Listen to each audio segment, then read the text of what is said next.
Good morning. Good morning, good morning. Can you guys hear me? Good morning, everyone. Good morning. I guess I'm gonna use my outside voice when I was a director of Parks and Recreation. Good morning. It is a good day here in the city of Carson. My name is Cedric Hicks, your councilman for the city of Carson and your chair of the South Bay City Council of Government. And I want to say welcome to City of Carson.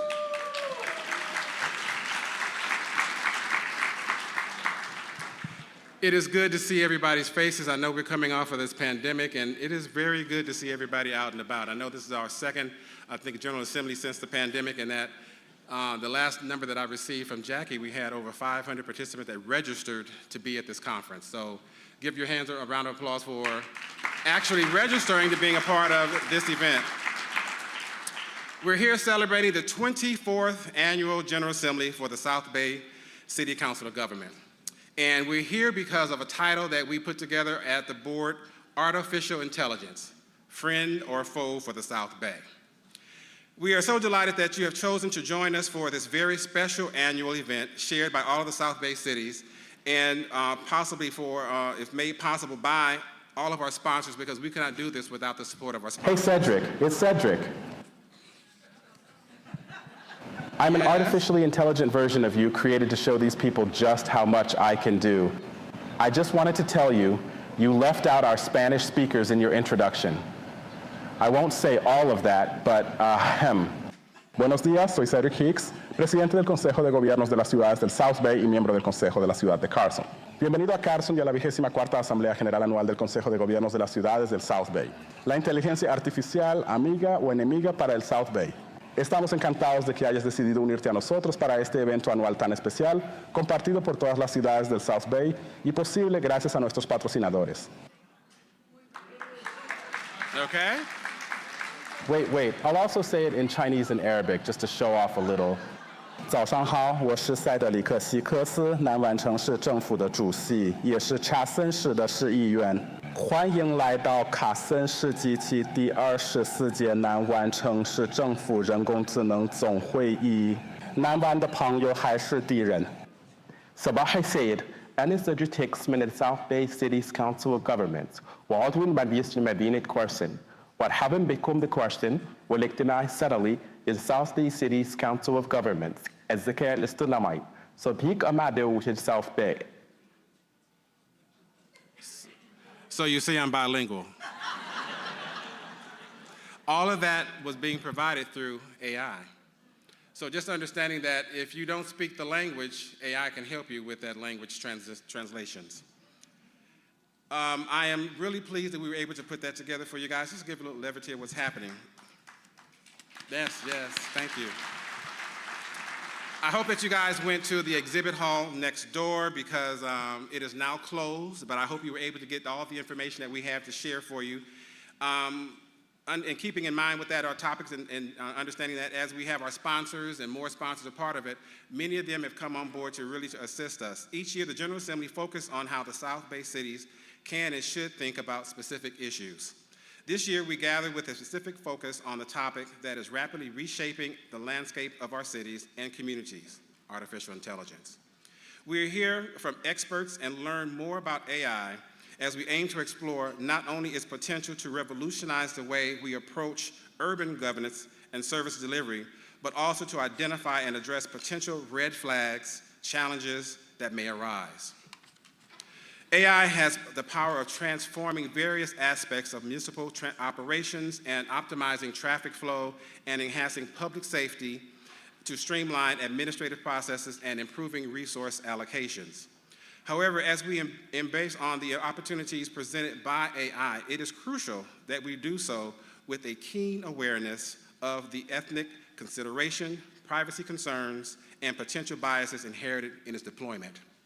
Today's program will provide us with a valuable opportunity to engage in thoughtful dialogue, shared best practices, and collaboration of strategies for harnessing the benefits of AI while ensuring that the services of the best interests of all of our residents.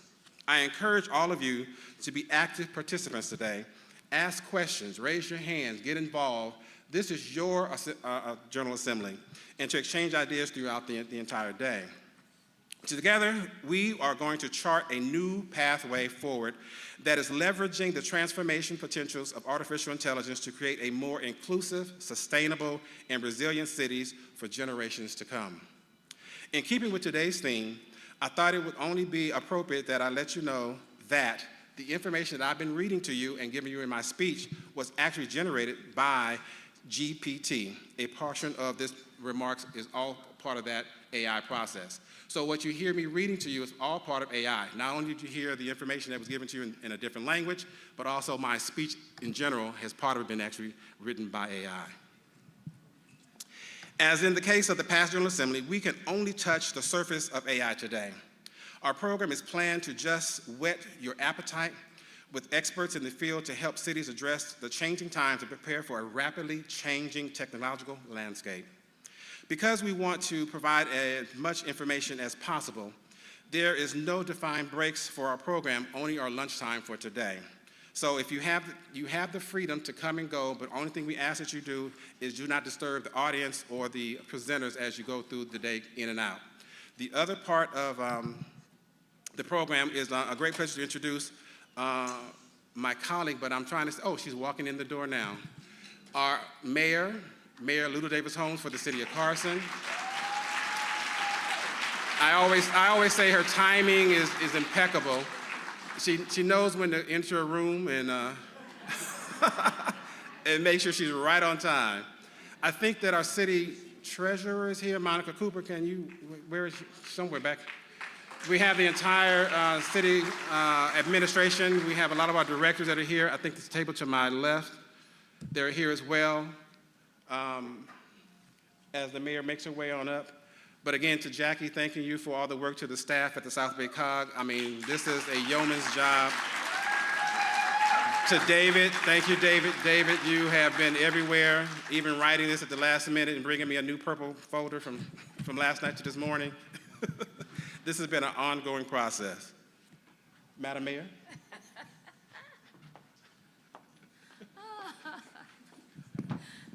Well, good morning, good morning. It is still morning, isn't it? Oh, okay. I was over here at 9 o'clock, so I don't know. Someone told me to be here at 9, so I'd be on time. And I still walked in late. But I just want to welcome you to the great city of Carson. I'm so honored to host this event here. And I'm even more honored because your chairperson is my colleague on the city council, Cedric Hicks. Let's give him a round of applause. Your topic is just awesome. Artificial intelligence. I probably need to sit through this, huh? But I just wanted to say welcome. This room looks good. You look beautiful. 11 a.m. in the morning, and I'm just honored to be here to welcome you and to congratulate my colleague, my buddy. I call him Luther. That's what I call him, Luther. You guys know Luther Vandross? That's Luther, and he just does the woo-woo. He'll give it to you at some point in time. At some point in time, but taking all this information, I know you will. You're here for a reason, and friend or foe, that's pretty nice. I like that title, it's catchy. So enjoy, and from your mayor, welcome to our great city, and come back again and see us real soon. Thank you. Yes. So before you leave, we do have a special little gift to give to you from the South Bay COG on behalf of the COG. I like gifts. Thank you, Sid. Thank you. Just some housekeeping issues. The restrooms are in the back behind you, which is the women's is on my right, maybe your left, and the men's is on my left, maybe your right, in the back. And then making sure you know where the exits are in the building, just making sure you know where the exits are. We're on the plane, so you know where to get out. In addition to that, where'd it go? When you guys came in, you were handed a lanyard. You guys, everybody have a lanyard that was given to you when you guys came in? In an effort to be more eco-friendly, we have reduced the amount of papers that we're using for today's event. Oh, you like that? Everyone was provided with a lanyard at registration, and in that lanyard there's a QR code that's on there, and one you can be used to access the program, speaker's biography, and a glossary of the AI terminology. The other will bring up the event directory, will showcase exhibitors and sponsors. It also includes more information about the CCOG. All of you have all you have to do is just scan the code, and if you have a camera that's a smartphone, some of us may not have a smartphone, we do have assistance for those as well. We have the old-fashioned pamphlets. If you didn't get the pamphlet, this is what the pamphlet looks like. It has the same information as the other pamphlets have in there that we have it when you do it. And we just want to make sure we were inclusive of everybody.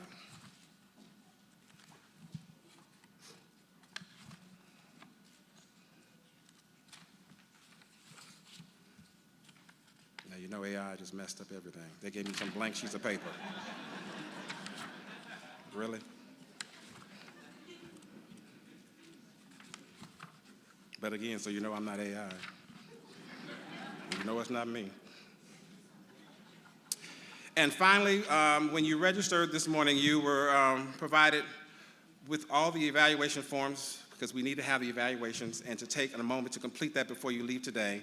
You can hand it to any of the staff that's around the room, or you can leave it at the front table of registration where you came in at. We take a moment to appreciate all that you have done, and we are very supportive of making sure our sponsors are recognized.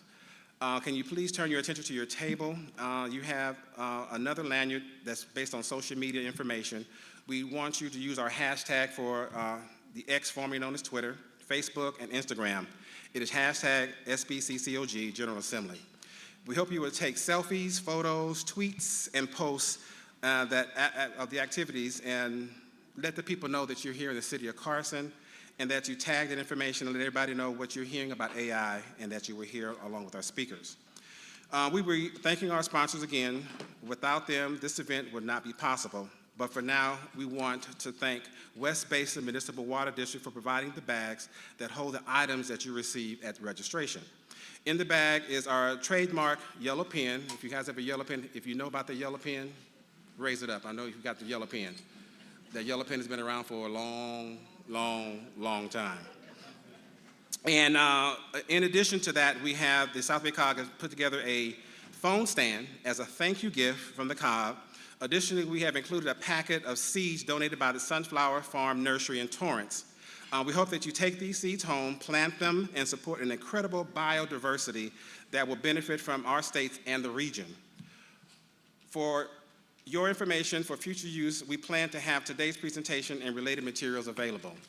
I'm gonna bring up Jackie to give information regarding our special guests that are here, to bring up our Executive Director, Jackie Baccarat.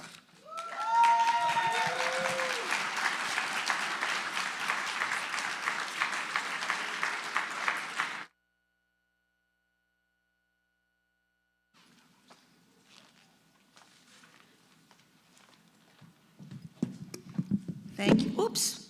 Thank you very much. I wanted to introduce the elected officials that are here. We're delighted to have you all.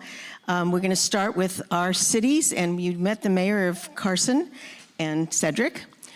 We have Mayor Drew Boyles from El Segundo, and you probably should hold your applause because we have a lot of people, but stand up when we call your name.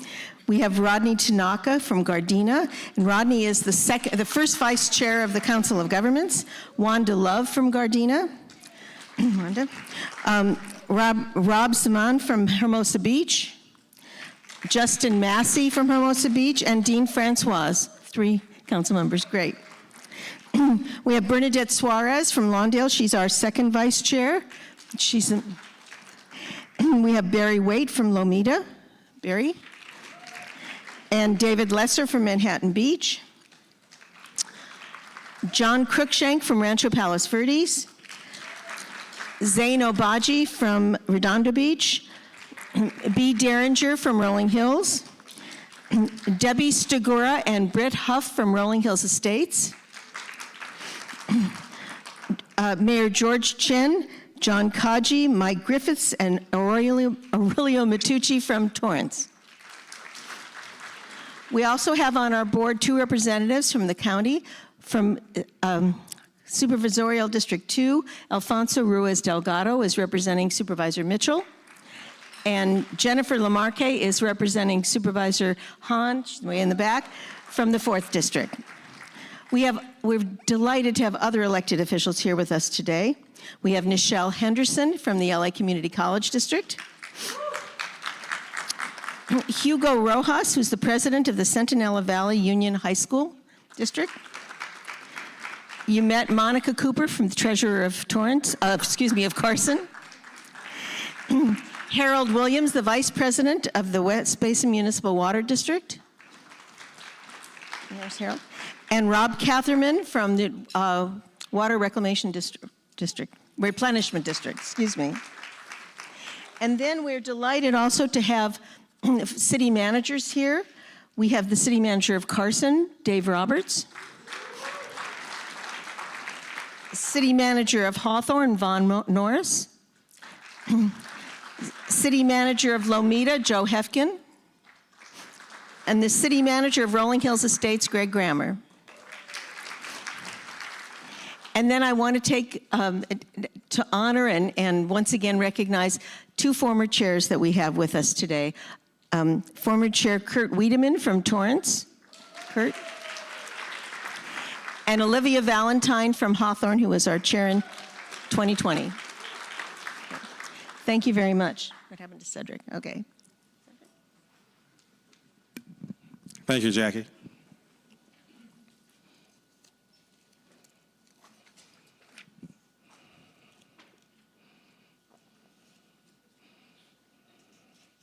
Now it's time for us to move forward with our program. It gives me great pleasure to introduce Gardena Councilman Mark Henderson, who serves as our MC for today. Mark was a natural fit for today's discussion. In addition to being a councilman in the city of Gardena, Mark's day job, some of us do have day jobs, is serving as district manager for college technology services at the LA Community College District. I hope you will enjoy today's program, and please join me in welcoming to the stage Councilmember Mark Henderson.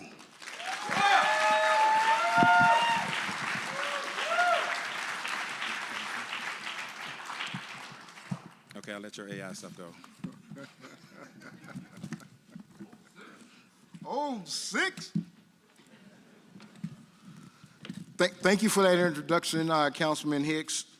Big Said, I like to call him, and everything. So we'll do some more logistical stuff. Our COG staff will be going around the room with wireless microphones for the audience questions when we get to the Q&A portion of our event. For the speakers that will be speaking, Laura will be at the front table, and she will be our timekeeper, so please always make notice of that. Before we get into the meat of today, I wanted to make sure I do my own housekeeping, and I want to thank my lovely wife, Nichelle Henderson, for supporting me and everything and all that. And I also want to thank our city staff as well for coming out and everything. This is a good way not to do any work by coming to support your councilman, so that's appreciated. But before we get going, I called one of my mentors the other night and I asked her, like, well, what do you think? She said, well, what kind of tone do you want to set for today's event? Gave her what we're going to talk about, AI, friend or foe. She's been since retired professor. And she said, well, Mark, knowledge should be fun. So I want to make sure that we have fun around this topic. This is a new topic.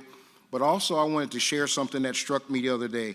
So I was kind of in my meditative state at home, and I ran across a quote that said, knowledge is knowing that tomatoes are fruit. Wisdom is knowing not to put that in a fruit salad. That's not mine, that's Miles Kington, but that was really poignant because our goal today at the COG is to make sure that we're going to provide the knowledge and you apply it however you see fit in your municipality. So this is a topic, AI, that we want to introduce to some, reintroduce to others as we figure out how we move forward in this thing. So I'll kick us off because I can keep talking all day long. So we're doing pretty good on time. So our first topic will be unlocking the power of AI, an introduction to artificial intelligence and generative AI. Leading us in this discussion will be Philip D'Souza, President of Aurora Systems Consulting, a leading expert in the field of artificial intelligence. With a wealth of experience in harnessing the power of technology, Philip will be providing us with an insightful overview of AI, I got to stop using acronyms so much, artificial intelligence, and the fascinating realm of generative AI. So at this time, please give a warm welcome to Mr. Philip D'Souza, and then afterwards, if we have time, we'll have some time for Q&A. Mr. D'Souza.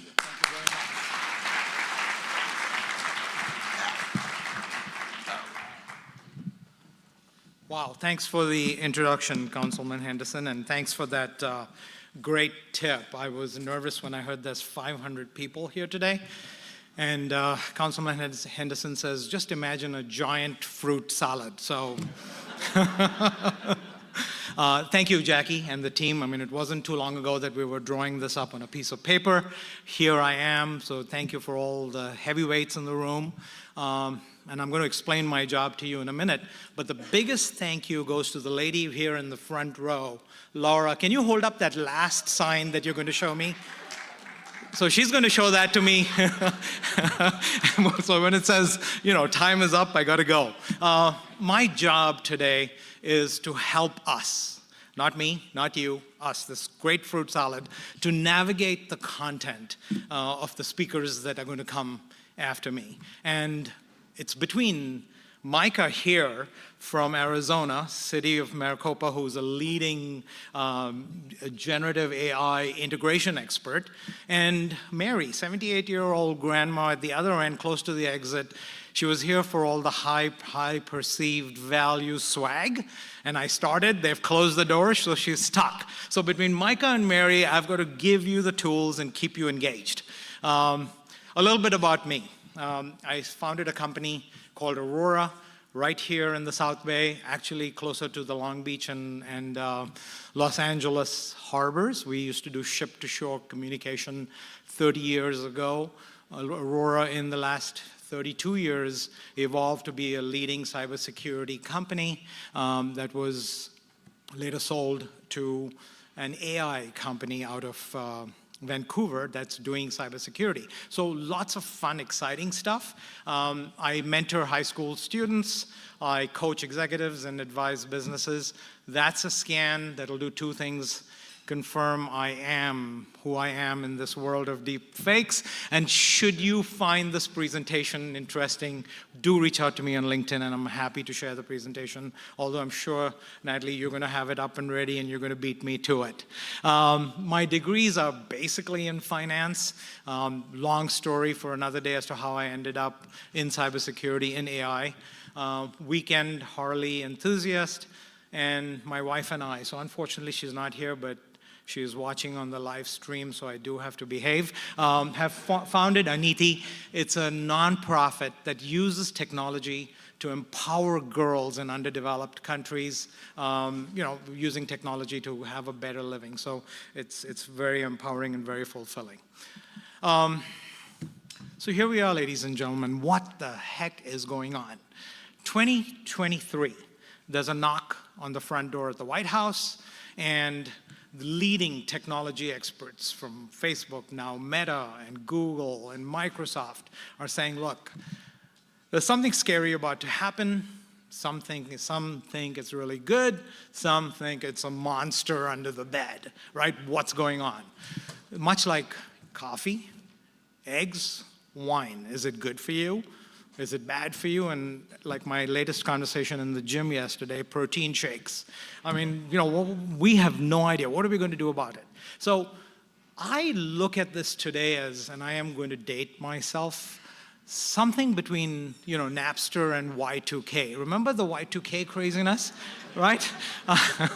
Where are we now, right, with Y2K? I mean, the Aurora valuation went up quite a bit on the Y2K times, but here we are. We are at an early time in the nascency of AI, and I urge you, to consider that as a framework as you go through today with the speakers who come after me. It's too early for Latin, but I'm going to try omne trium perfectum. Everything that comes in threes is perfect, and so today's agenda. We're going to walk you through. Now remember my framework, right? Micah and Mary. We're going to walk you through what generative AI is. More importantly, how can we use it? It's here. It's the 2 vowels in all our alphabet that's going to disrupt our lives completely. And the third, and not the least, is this framework. It's the guidelines. It's the conversations that all of us are concerned about. The risk, right? What's going to happen? Just to give you a little preview as to why all this concern, this is generational and magnitudinal change. The first time this ever happened was when someone discovered the wheel, right? We started moving forward. The next time, ladies and gentlemen, surprisingly, was when the printing press happened. Now, why the printing press? Because until then, God actually whispered to the high priest, and the high priest came and told us, guess what? Catholics, no meat on Fridays, right? Today, however, thanks to the printing press, Bibles and the Bhagavad Gita and the Quran and anything else is available to you, and the Word of God is at hand, right? So that was a paradigm shift. We talk about computers. Why is AI causing all this disruption? Because for the first time in mankind's history on this planet, there's a distinct possibility that artificial intelligence might or will surpass human intelligence. Let that sink in. Okay, and we don't really know what's on the other side. So hopefully by the end of today, one of you are going to give me the answer. Okay, so generative AI, and I will share a few acronyms just so that you get your money's worth on this conference. But for now, let's look at it as left brain versus right brain, right? Pull out your pocket calculators. 2 plus 2, last time I checked, is 4. You want to put that little computer into overload, try dividing any number by 0, and that infinitely long number gets into an error, right? So it's programmatic, it's computational, it's AI, it's been here for a very long time, and it's exactly what machines do, pattern recognition. It's Tesla, giving the Tesla cars, and no, I do not have any Tesla stocks last time I checked, but it's giving the car enough information to be able to tell if you look at a large white mass, it's a panel truck, avoid it. If you see red blinking, stay away, it's a traffic light, right? On the right brain side of AI is the new fun stuff. It's the generative stuff. It's the tools that we now have. We've given it enough information, and now machines can start managing these patterns and giving us answers. So for example, I want AI to give me a picture of a millennial in Times Square in a polka dot dress with an Amazon dropping a purple umbrella to her. Why I said that, I don't know, but AI can do this for you. That's the generative piece of AI, right? The more right brain stuff. And why is it uncertain? Because we don't know once we make that request of AI what's going to come out, right? Is the earth flat? Are all birds drones? These are all the controversies that are going on in our world today, and therefore the concern. Okay, I promise, Mary, that this is as technical as it'll ever get, and I will not forgive myself if I don't introduce you to this concept. Consider yourselves empowered if I can navigate through this successfully. AI, the 2 vowels that we talked about, artificial intelligence, it's man's ongoing interest in making machines and animals human-like. Today's Daily Breeze talked about someone in China who's blowing little pellets out and training his bird to catch them in the air, and there's apparently only 60 of them in China that can do this. Why, I do not know, but there we go, right? Pet dogs, stray cats, machines, we want them to be more and more human-like, and that's the overall overarching umbrella of AI. Artificial intelligence and things that are not human. ML, or machine learning. This is where we've given our machines 2 things, data and algorithms. And we say, look, given all this data and given these algorithms, think of your favorite calculator, Kiran, and the answer is, hey, 2 + 2 is 4, the Tesla car that we referred to. I'm going to move slowly forward into deep learning. Take the same data, take the same algorithms, but now put in human-like processing. This is the key transition from what was just bland AI into generative AI. We created artificial neural networks, much like the brain thinks. And through these networks, human-like decisions come out. So, for example, what really happens in deep learning is pictures and text and images. I'm going to get a little technical here, so bear with me, are converted into numbers, not just zeros and ones, but numbers. And much like that giant topography that you see of, elevations of Earth, where you see 0, 1, 2, 3 of different levels, in deep learning, that's what happens. All the content is converted to numbers. And much like water will flow from a high point to a low point, in deep learning, you go towards the answer. So this is where deep learning helps to generate answers, and thus generative AI was born. Meaning, you can give it a lot of data, it's got the algorithms, and it can now try to compute answers. At this point in our history, computational history, along comes a company called OpenAI, and they identify this technology called transformer technology that gives you the T in GPT. They bring in vast amounts of data, 175 billion parameters, ladies and gentlemen, for GPT-3. And then they start pre-training this whole device, so to speak, or this whole arrangement. So you've got large amounts of data, you've got deep learning, and thus was born GPT. Right, or the generative pre-trained transformers, which means that this is algorithms that are pre-trained to give you the right answer, hopefully, for the most part. And I'm very cautious about this because we, believe it or not, are very early in artificial intelligence learning and evolution. Much like you've heard that the space shuttle now can be operated on an iPad, imagine giving that iPad to a 14-year-old. We are the 14-year-olds in the room, ladies and gentlemen. And that's where we are. So OpenAI comes in, they create this module called ChatGPT, ChatGPT-3, that is now available for free, and then you can go on and pay some money to get GPT-4, but the evolution continues, and I promise that's as far technical as I can get, and I believe if we have some time, we will take questions at the end. One important thing that I want and I would like cities to focus on, all this technology depends on data. You've heard this again and again. You're going to hear it from speakers who come after me. And I want to give you a quick glimpse into what's happening in the industry. Cybersecurity, not too long ago, was a bad word. It's like, oh my gosh, I got to worry about my password, and I can't use a Post-it anymore, and et cetera, et cetera. Ladies and gentlemen, cybersecurity is now growing at a compounded rate of only 11%. Okay? Data analysis, or data analytics, and IoT is growing at 14%. Everything cloud is growing at 19%. And the AI world that we're in today and all things AI is growing at a whopping 38% compounded annual growth.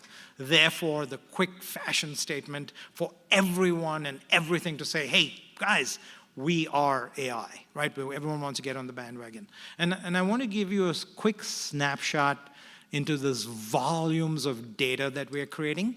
But first, let me give you a snapshot of the industry. 83% of companies globally believe that AI is important for their future. 67% of those companies do not believe that they have a strategy yet. Okay, that's a huge number. And studies have indicated that people that are going to use and leverage AI are going to be 20% ahead of their competitors, whether it's your 13-year-old in the 8th grade, whether it's your colleague at work, or your local teams at the city. A quick look at data. We know that this year, 60% of data that we're generating is going to be synthetic. It's all the questions that you've been asking ChatGPT, including a fun one that I tried yesterday. Can you give me an answer to the Middle East crisis? And it did, actually. It did, in 11 points, very succinct, but at the end said, guess what? We're going to need a human to put this through, right? So we've got jobs and we're going to stay for a while. Here's an interesting piece of data. In 2025, there's going to be 175 zettabytes of data generated around the world. I'm going to get a little biblical here. 1 zettabyte is 10,000 billion pieces of data, okay? That's, and I don't know who counted, Micah, but that's as many grains of sand are on the ocean, on the sands of the beaches of the world, okay? So that was the biblical reference. As many stars in the sky, as many grains of sand in the world. So keep an eye on the data, because as data grows, AI is going to get better and more detailed. However, there's a little thing in California that's 4 alphabets that are starting to cause some terror, and that's the CCPA, or the Privacy Acts, right? So we're quick to say that we're following in Europe's footsteps with GDPR, where privacy is important to the consumer. And this is where all of us come in. We're now going to have the rights as individuals to roll up to our favorite social media and say, nope, I don't want any of my data, take it out. And we should have the ability to edit it. So there's going to be a major conflict between Privacy Acts and data and what AI needs to grow and flourish. Keep an eye for that. Probably that's going to be the 25th General Assembly. Fun stuff coming our way. So fundamentals of AI, generative AI, you should have the concepts. And now I'm going to go into where we use AI. I'm going to keep my Latin theme of 3. General applications are of 3 kinds. They are embedded, they're native, or they're domain specialized. Embedded, very simple. Open up your local software, and you're quick to find out how they're now AI empowered, and oh yes, can you pay me another $7.50 a month, $7.50 a month to use the capability, right? It's happening everywhere. Microsoft Copilot is leading and actually doing a really good job of embedding AI. My wish is I wake up in the morning, my iPhone knows my blood pressure, all my stats. I open up Yelp, and Yelp says, look, you've had Chinese yesterday, so go easy. Go easy on the sodium, it's going to be kale salad, right? And orders it for me. There is AI at work, right, with all these embedded applications. Native generative AI is more like the ChatGPTs and the DALL-Es and Google and Bard. These are entire powerhouses that can answer data. So imagine in your local departments, if there was an overarching umbrella that collected all the data of all things happening in your teams or in your organizations or in your cities that you could then ask questions of, right? And that's where this whole native generative AI comes in. For organizations, it's like, you know, is Good Friday a holiday? Well, it was last year, it's not this year, or whatever else is a policy, how much vacation can I take? Very simple questions, or even more complicated questions as to how do I navigate privacy versus the use of AI. So that's the native piece. Last but not least, coming to a browser near you, a domain-specialized AI. So you're going to look at legal.ai or doctor.ai or architect.ai, where you could go in and ask specific questions of that discipline. These are all real examples that I'm citing. And here is what the industry is using in terms of AI today. Zoom is quick to say that, look, you can turn on something called Phantom, and Phantom will transcribe all your notes and give you all the key to-dos at the hit of a button. No more, at one point, I think they might eliminate the court recorder, but I'm not too sure yet, hopefully not. But this is what AI is doing today, converting Zoom calls into language transcripts with to-dos and summaries for minutes and meetings and everything else.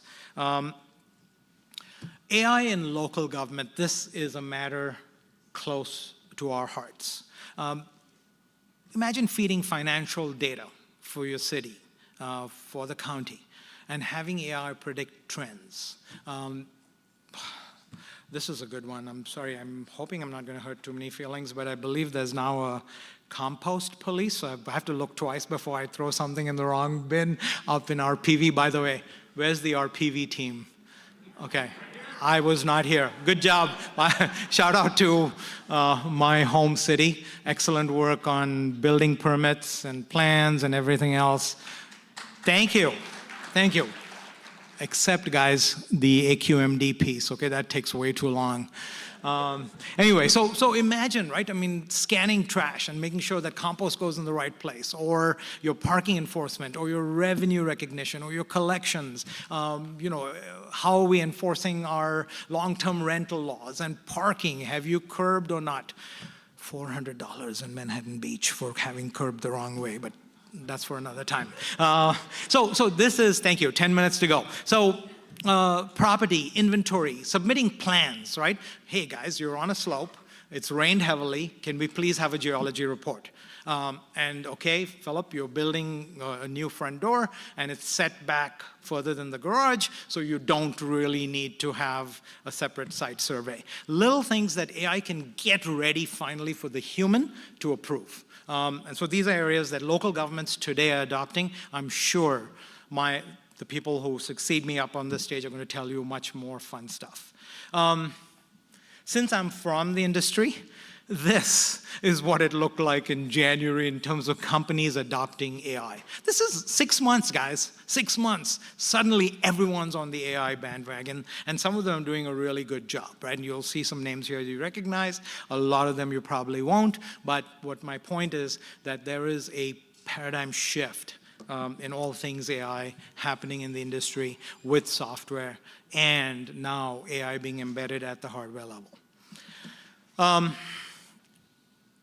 Just to ensure that humans are going to be around for a bit, I want to cite this one example of DeepMind. That's a Google operation, and what they've done is, you know, human genome studying protein and DNA, and they applied an AI model to look for anomalies, basically, and to look for variants. And they scanned, you know, 71 million possible missense. So 89% done by the time this goes to press, which is now. They're probably all done. The humans are just catching up because the humans have to verify this before we're out, and so the humans are at just 0.1%. Okay, the dark side, the risk, and what do we have to worry about? You know, deep fakes we've heard of. What's the potential risk of AI? Should I let my kids access to AI? Should I not? Is it good for them? Is it bad for them? Where do we go? Always go back to YouTube, right? So everyone knows, you probably know, if you haven't, you can look this up, the Morgan Freeman deepfake. You know, this is all in pop culture. The Mandalorian one, where they had to bring Luke Skywalker back, that was an intentional deepfake. Now tell me, ladies and gentlemen, how are we going to navigate through this? One's intentional, one's totally, you know, aggravated, and we've got to make our way through this. There's one with Jerry Seinfeld out in Pulp Fiction, but these are a few of the popular ones out there, some intentional and some unintentional. And so here we are. You know, do we distrust something and risk the fear that it was actually authentic, or do we dismiss it, or do we accept a deepfake, and what do we do, right? And so we really have to be very careful in taking judgment, and I'm going to talk a little bit more about hallucinations, and I'm going to be talking a little bit about AI bias in a minute. This is the part that us IT guys refer to as FUD, not Elmer, but fear, uncertainty, and doubt. There is hope before I talk about this, but here's where AI is actually thriving. Here's where the bad guys are using AI, okay? Phishing, able to scan the internet, find out who you are, send you an email saying that your grandson's in trouble and that you need to send money, or hey, you won the, you know the Nigerian prince scam, but they're getting better and better. FedEx, right? I mean, hey, you've got a package, you got to come pick it up, click here, before you know it, your email's compromised. And this, ladies and gentlemen, is happening today to very normal, intelligent people, me included. There's a test that comes out at our organization every 3 months, and invariably someone has clicked on something because they're getting really good. A fun story, an ex-president of what was Loyola Marymount University is in charge. He is visiting Germany to look for a tie-up with Germany for the university before it was taken over by UCLA. He's got a stopover in New York, first time, takes a picture of World One or Tower One and puts it on his social media. Within seconds of that picture up on his social media, Jennifer, his CFO, gets an email saying, hey, Jen, I would like you to send $30,000 to this account because I'm not sure what my expenses are going to be in Germany, okay? Jen, promptly, wanting to impress her new boss, actually initiates the wire transfer, but has the sense to call the president, past president, who shall remain unnamed, and he quickly says, no, it's not right. And all this information was gathered by AI on social media because the collaboration was posted. It's easy to find the CFO of the university. It's listed on their website. That Jen to Jennifer was a nice touch, and here we are, right? So this is happening. I'm going to speed it up a little bit. Passwords. No longer is 8 and 9 digits enough, and please, not your favorite grandchild, not the street you live on anymore. It's 20 digits. And even then, what's going to come soon, and I really don't mean to scare you, but please be careful, change your passwords, because AI-supported guessing is a real thing. Business email compromise is happening with people who are buying houses. They get this email saying, put your money in for escrow, and it's not the real escrow account. You know about this. If you bought a house recently, your escrow will call you like 14 times to ensure things are right. And deep fakes. So here is some real-world examples. Worm GPT, that's being used for phishing, like I told you in the example earlier. The poison GPT is actually mass campaigns of fake ideas and ideologies, okay? So you could buy this for a few $100s and say, I now want everyone to believe in purple rain, right? And plug it in, and for $100 a campaign is generated, and out it goes. The last one is the most dangerous that we face in cybersecurity. It's malicious content that adapts itself within company networks. So as you try to find it and shut it down, it gets smarter. This is happening today in our world. So as the good guys are coming up with better stuff, so are the bad guys keeping up with the technology. There is hope. So there are 3 components to this entire thing. There's the private sector that I am a part of.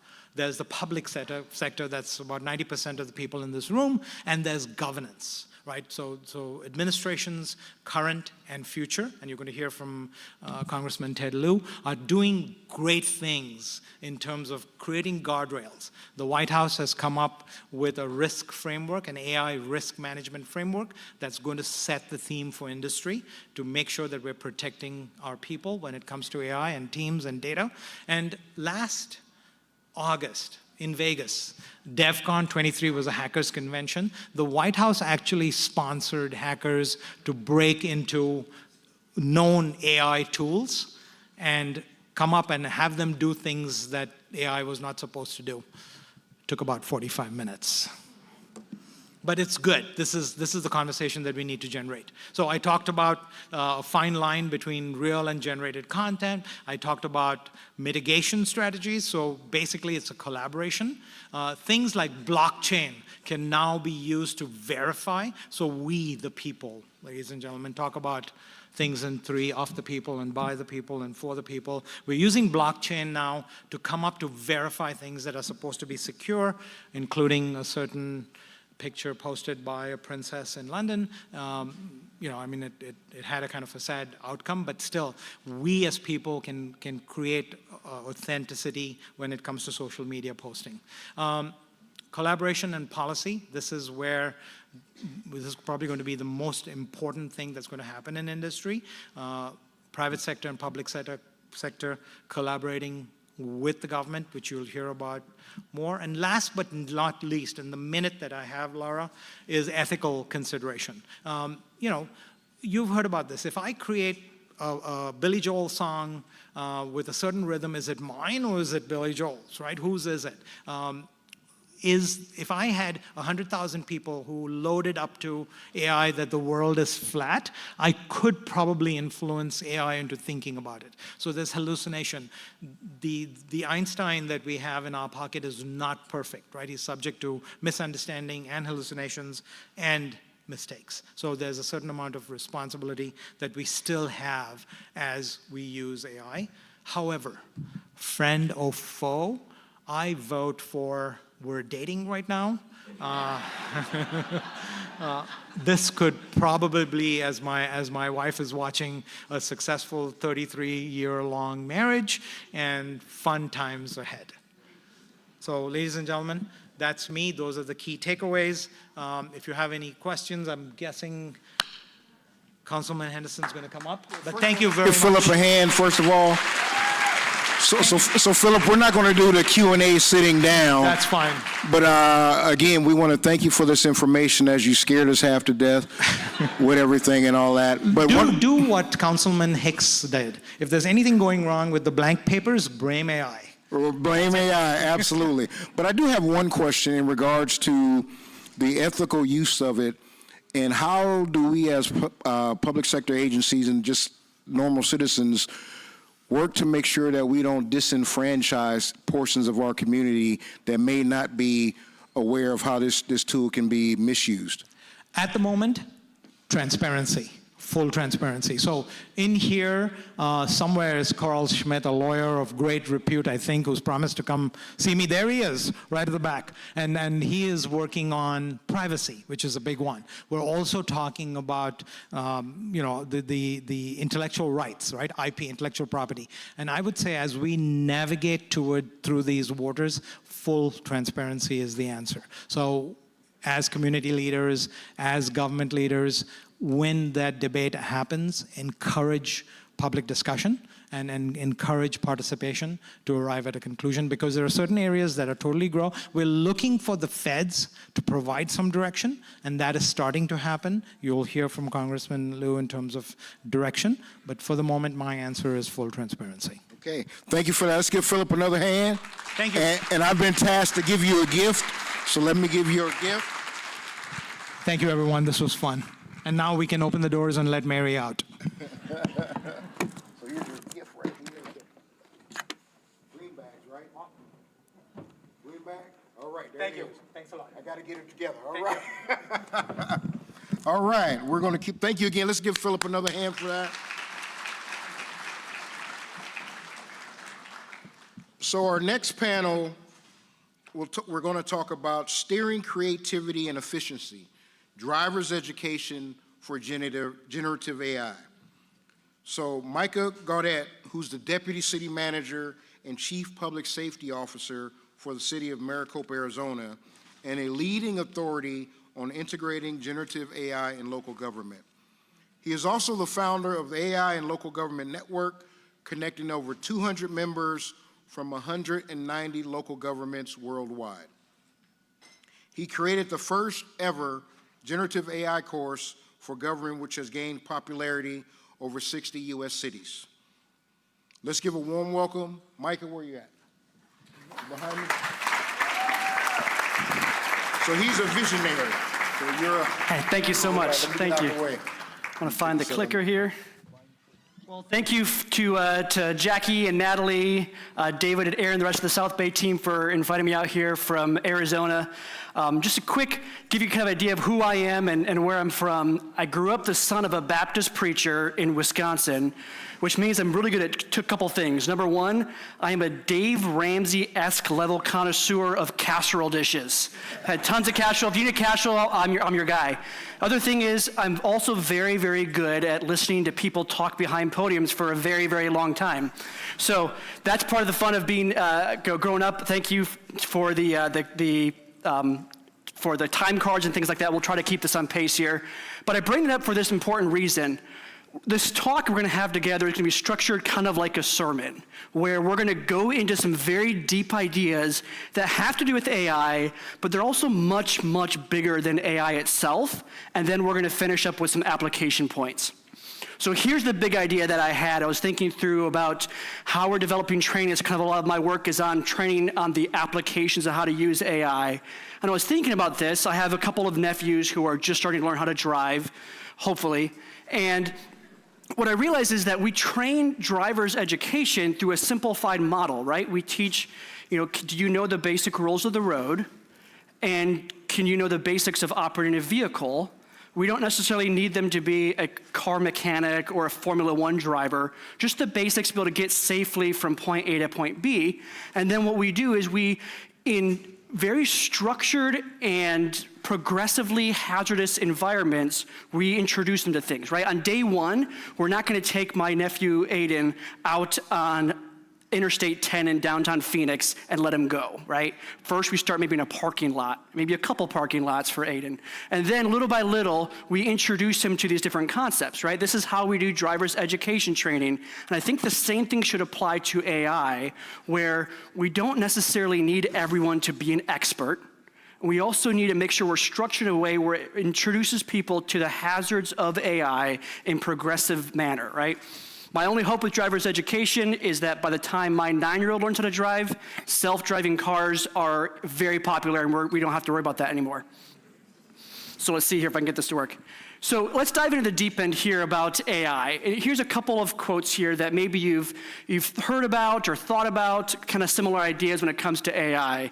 And the first one is, one of the biggest problems we face is coping with the abundance of technologies. It's hard for executives to figure out what all those applications do, let alone decide how to use them.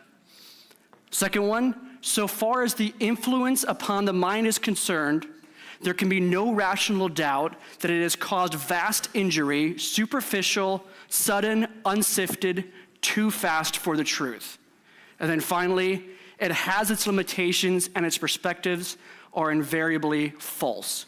As I've been able to travel the country and talk to local government professionals across the US, these are things that I've heard from them in terms of why people are nervous about AI. These are some of the concerns we have. Well, let me show you this. When I'm talking about AI, I'm talking about all inventions. So that first quote isn't talking about AI, it's talking about IT networks back in 2006 from Harvard Business Review. The second one is actually talking about the telegraph back in 1858 in a New York Times article.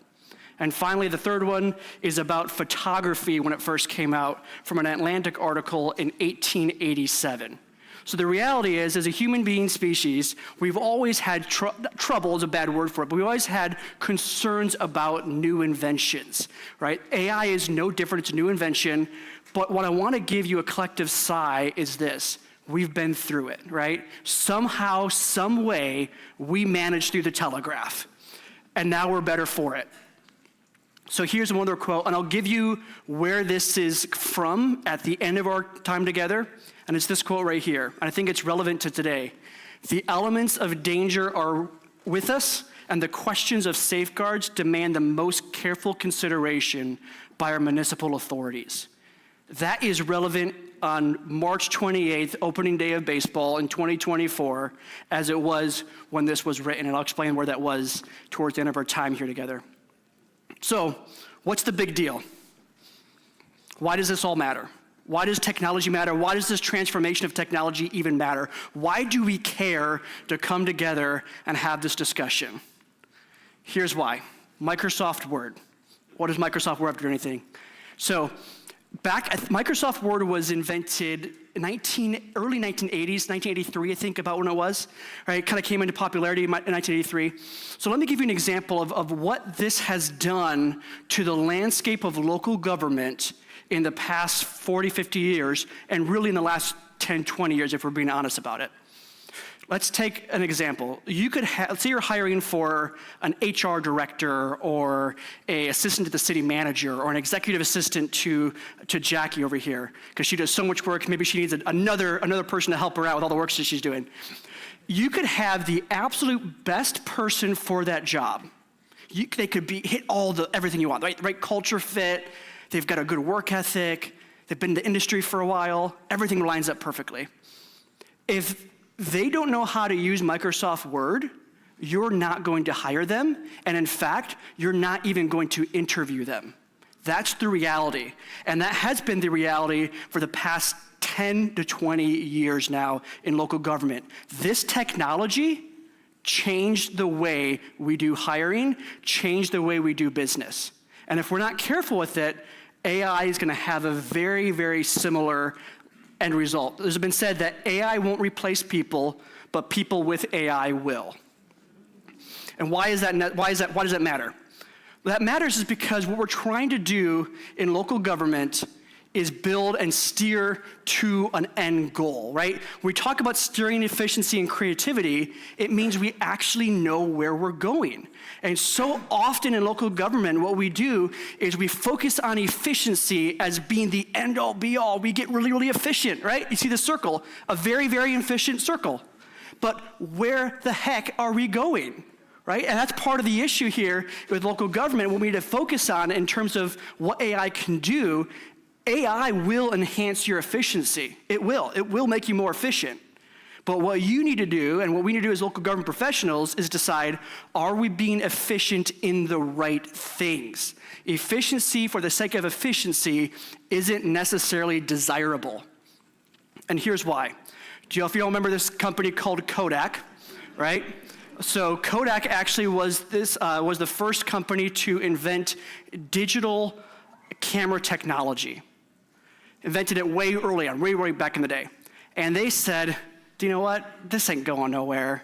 Let's put all our chips into the physical media. For those who are under the millennial age, they used to have these things called camera rolls that we would actually print out and go and develop, and you have to go to like a store and talk to people. It was a terrible time to be alive.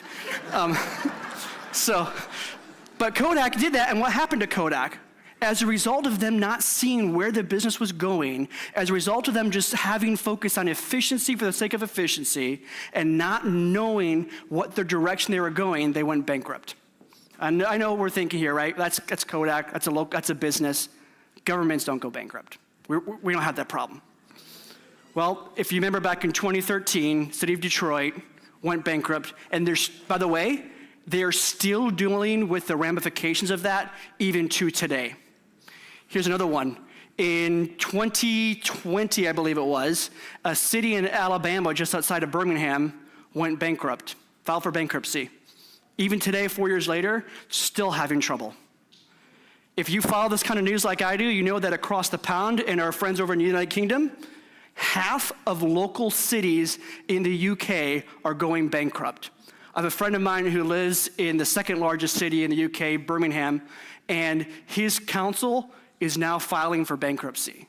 This is today in 2024, right? We can talk about all the things that happened with Kodak or things like that. We can talk about, Detroit back in 2013.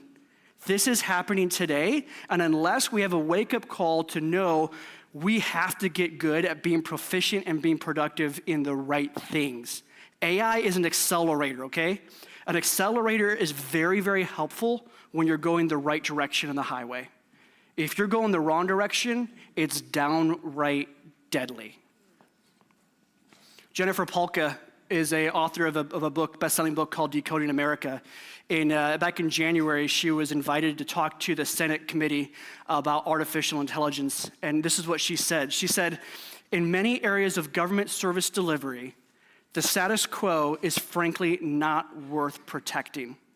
And so as we think about what AI can do, as we think about where AI can take us in steering creativity, we have to understand where our mission is, what our mission alignment is.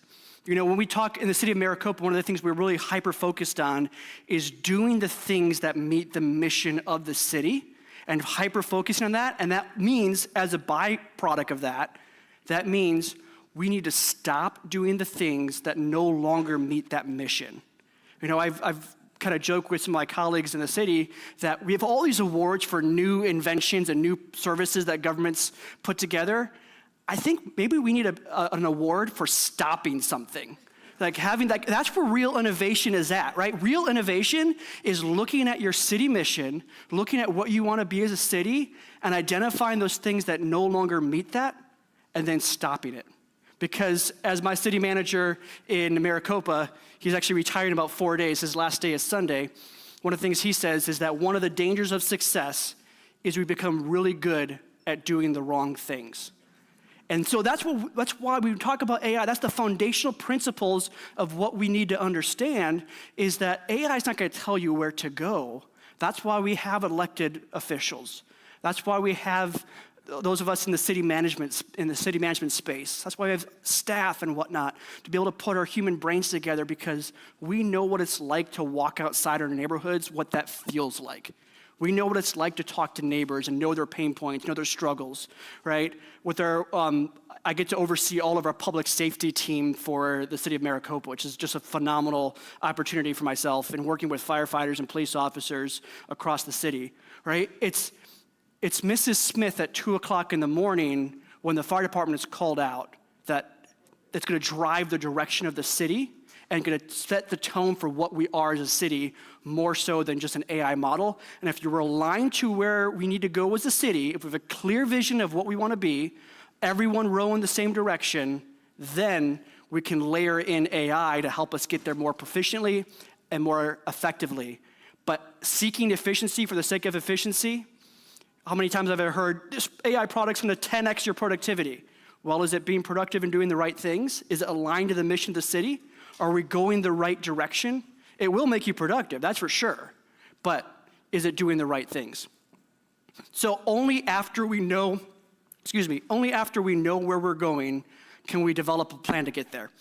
You know, we're in the season now within Arizona where we have a lot of winter visitors, or snowbirds, like to call it, that come down and plan trips or whatnot. And so right now we're also in the season where all those folks from Canada and the Midwest are going back home. Unless you know where you're going, think of a vacation plan or something like that, unless you know where you're going, you really can't develop a plan to get there. You can save some stuff, you can put some models together of what you think it might take, airplane or car, kind of looks up stuff like that. But until you have a destination in mind, we'll never be able to put a plan together to get there. But now that we have a destination, we can then put together the training that we need and the model we need to be able to get to our intended direction. So AI training needs to do 4 things. Number 1, it needs to focus on quality over quantity. The most important thing about AI and how we're using it, my friend over in Whitewater, Wisconsin likes to say that it's like a very, very good high school student, right? So focus on the quality of the product more so than just the quantity of it. The second one is, as leaders, and especially as those of us who embrace the concept of servant leadership within our areas, we need to focus on encouraging failing forward. There's going to be mistakes made in local government, right, with AI use. That's going to happen. But we need to encourage failing forward where we can learn from our mistakes. The same way we do with our staff, right? If our staff member puts together a report to council and maybe, they misspelled a word here or there, we're not going to fire the person, right? That'd be ridiculous. We're going to train them up and show them how to use that. And it's the same thing with AI. Be patient with it. Encourage people failing forward and spur that creativity. The third thing we want to do is we want to emphasize the importance of human in the loop. And what basically that means is this. When we're using an AI model or AI system, we want to make sure that there's human review of that output. The way I look at it is this way. I can ask my staff to put together a report on why we should buy a green police car instead of a pink police car, right? And they can put this report together and do all stuff like that. Whatever they put together as a staff, whether it's assisted with AI, whether it's just the team of them coming together and writing it. As a deputy city manager who's responsible for the end product, I'm holding the people responsible for it, regardless of what tool they used. And so encouraging them to look over it, to trust but verify the information that AI is putting out, and to make sure that they understand at the end of the day, it's their names that are tied into that more so than be able to just say, hey, AI did it, so therefore I'm off the hook. And the final thing is we also want to make sure it's tailored to the functional areas, right? So, finance departments are going to have a unique set of needs and a unique set of things that they want to focus on with data and budgets and whatnot. And that's going to be a little bit different than what our police departments do. Both can use AI, and in the city of Maricopa, we are both leveraging AI in those kind of areas. So, but there's going to be different pain points, right? Maybe for our friends in the police department, it focuses on automating report writing and expediting those kind of services and things like that, where finance is more about data management and building budgets and building graphs and whatnot. But focusing on the functional areas of local government. So there's a movie out, you probably heard seen this movie, Karate Kid, right? So in the movie, Mr. Miyagi is training the young boy how to fight and how to be a karate master there. One of the things he says in this movie is a phrase that says, "First learn stand, then learn fly." And he does this through various things that really don't make sense in the movie the first time you see it. Things like washing the car and painting the fence. Then all of a sudden it all clicks together in terms of what that means for him, right? But that's the same way we do AI too, is first learn to stand and then we can learn to fly. Building that confidence, going back to the idea of driver's ed training. Again, the goal of driver's ed training is to have a confident, not arrogant, but a confident driver on the roadways, and that way they can navigate the different hazards and be able to get safely from point A to point B. But you start with building confidence. So I encourage you, as we dive into some of the applications of AI and what this is, start small. Start with maybe an idea of what you want to do, right? So maybe you're working on event planning.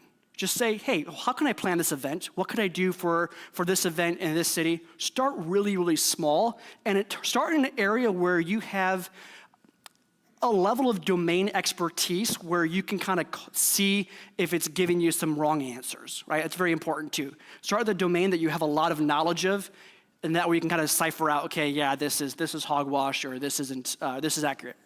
The second thing is, when starting out, a lot of topic about data governance and what's okay to put in there. What I encourage my team to do is use open source information. So in a couple minutes here, we'll go through some examples. Everything you're going to see is already online. It's already out there. It's publicly available data. And so you can do a lot and hone your skills by just leveraging publicly available information. And the lucky thing for us within the public sector, most if not all of our data is publicly available. So pretty easy for us to use it. The other thing I'd say, this is kind of, it kind of gets me in some hot water at times, but I think it's 100% true. Focus on iteration over prompts. And what I mean by that, a lot of people talk about crafting the perfect prompt and the necessity of having that perfect prompt. The reality is this. The reality is, I don't often, I'm using these models, the first response isn't normally the one I really like. Plus, so you're kind of doing some refining. The other part of it too is the AI models are getting really, really good at just being able to respond to human-like conversation where you don't have to have a perfect prompt. The key is to iterate, to have an idea of what you want this to look like. And I was talking to Natalie before the session began, and we were talking about how I'm introducing my 9-year-old to some of this GPT stuff. And what we're introducing it as is a tool for building creativity, right? So like developing, he wants to be an author at 9 years old, so he kind of wrote a story out, and then we used AI to develop the characters of what a story looks like. But what we wanted to do was make sure that he understood, don't accept mediocrity. If it's not exactly what you want that character to look like, keep refining the prompt until you get your desired output. So iteration, I think, is very, very key to keep digging, keep iterating until you get exactly what you want it to look like. Because again, at the end of the day, if I sign my name on a piece of paper, I'm responsible for everything that piece of paper says, regardless if I wrote it or if I use an assistant to write it or if I used a virtual assistant to write it. I'm responsible for what I put my name to. And so having that idea of emphasizing iteration and making sure we exactly what we want it to be. And the final thing is this: focus on communication skills. There's a guy, he used to be a developer over at OpenAI, and he said this in a LinkedIn post I saw one time. He said this, he said, the 3 most important skills for the age of AI in 2024. Okay, here's the guy who's developing OpenAI. He's gonna tell you what the secret is for developing the skills you need to be proficient in AI in 2024. You know what he said it was? He said it was reading, writing, speaking. Those were the 3 most important skills for leveraging AI in 2024. So if we're training this, if we're developing the plan of first learn stand, then learn fly, focus on those key communication skills. So now I want to show you a couple things about what this looks like, right? What does it mean to start small? What does this look like? And so a couple of videos here that we'll walk through of some examples of how to do this. And this first one is we're going to create a job description. To me, this is a very low-hanging fruit, because if I create a job description for this one for a city engineer, the AI model is not going to tell it that it has arrest powers or has to go put out fires. It's going to know, and so the dangers of things like hallucinations or things like that is very, very minimal. And so this is a quick, easy way to kind of get your feet wet with AI and start using it in a manner that can help expedite what you're doing. So here's the example. We're going to play it through here. So it's going to create this job description for us, and this is real time, guys. I just took the video, screenshot that thing. This is real time. This is how fast the models work. So it's going to create the summary, going to give me the key responsibilities, and then it's going to go after that, talking about fostering a collaborative work environment, go into qualifications. If you notice here, it didn't even mention that it needed Microsoft Word proficiency, just kind of assume that automatically.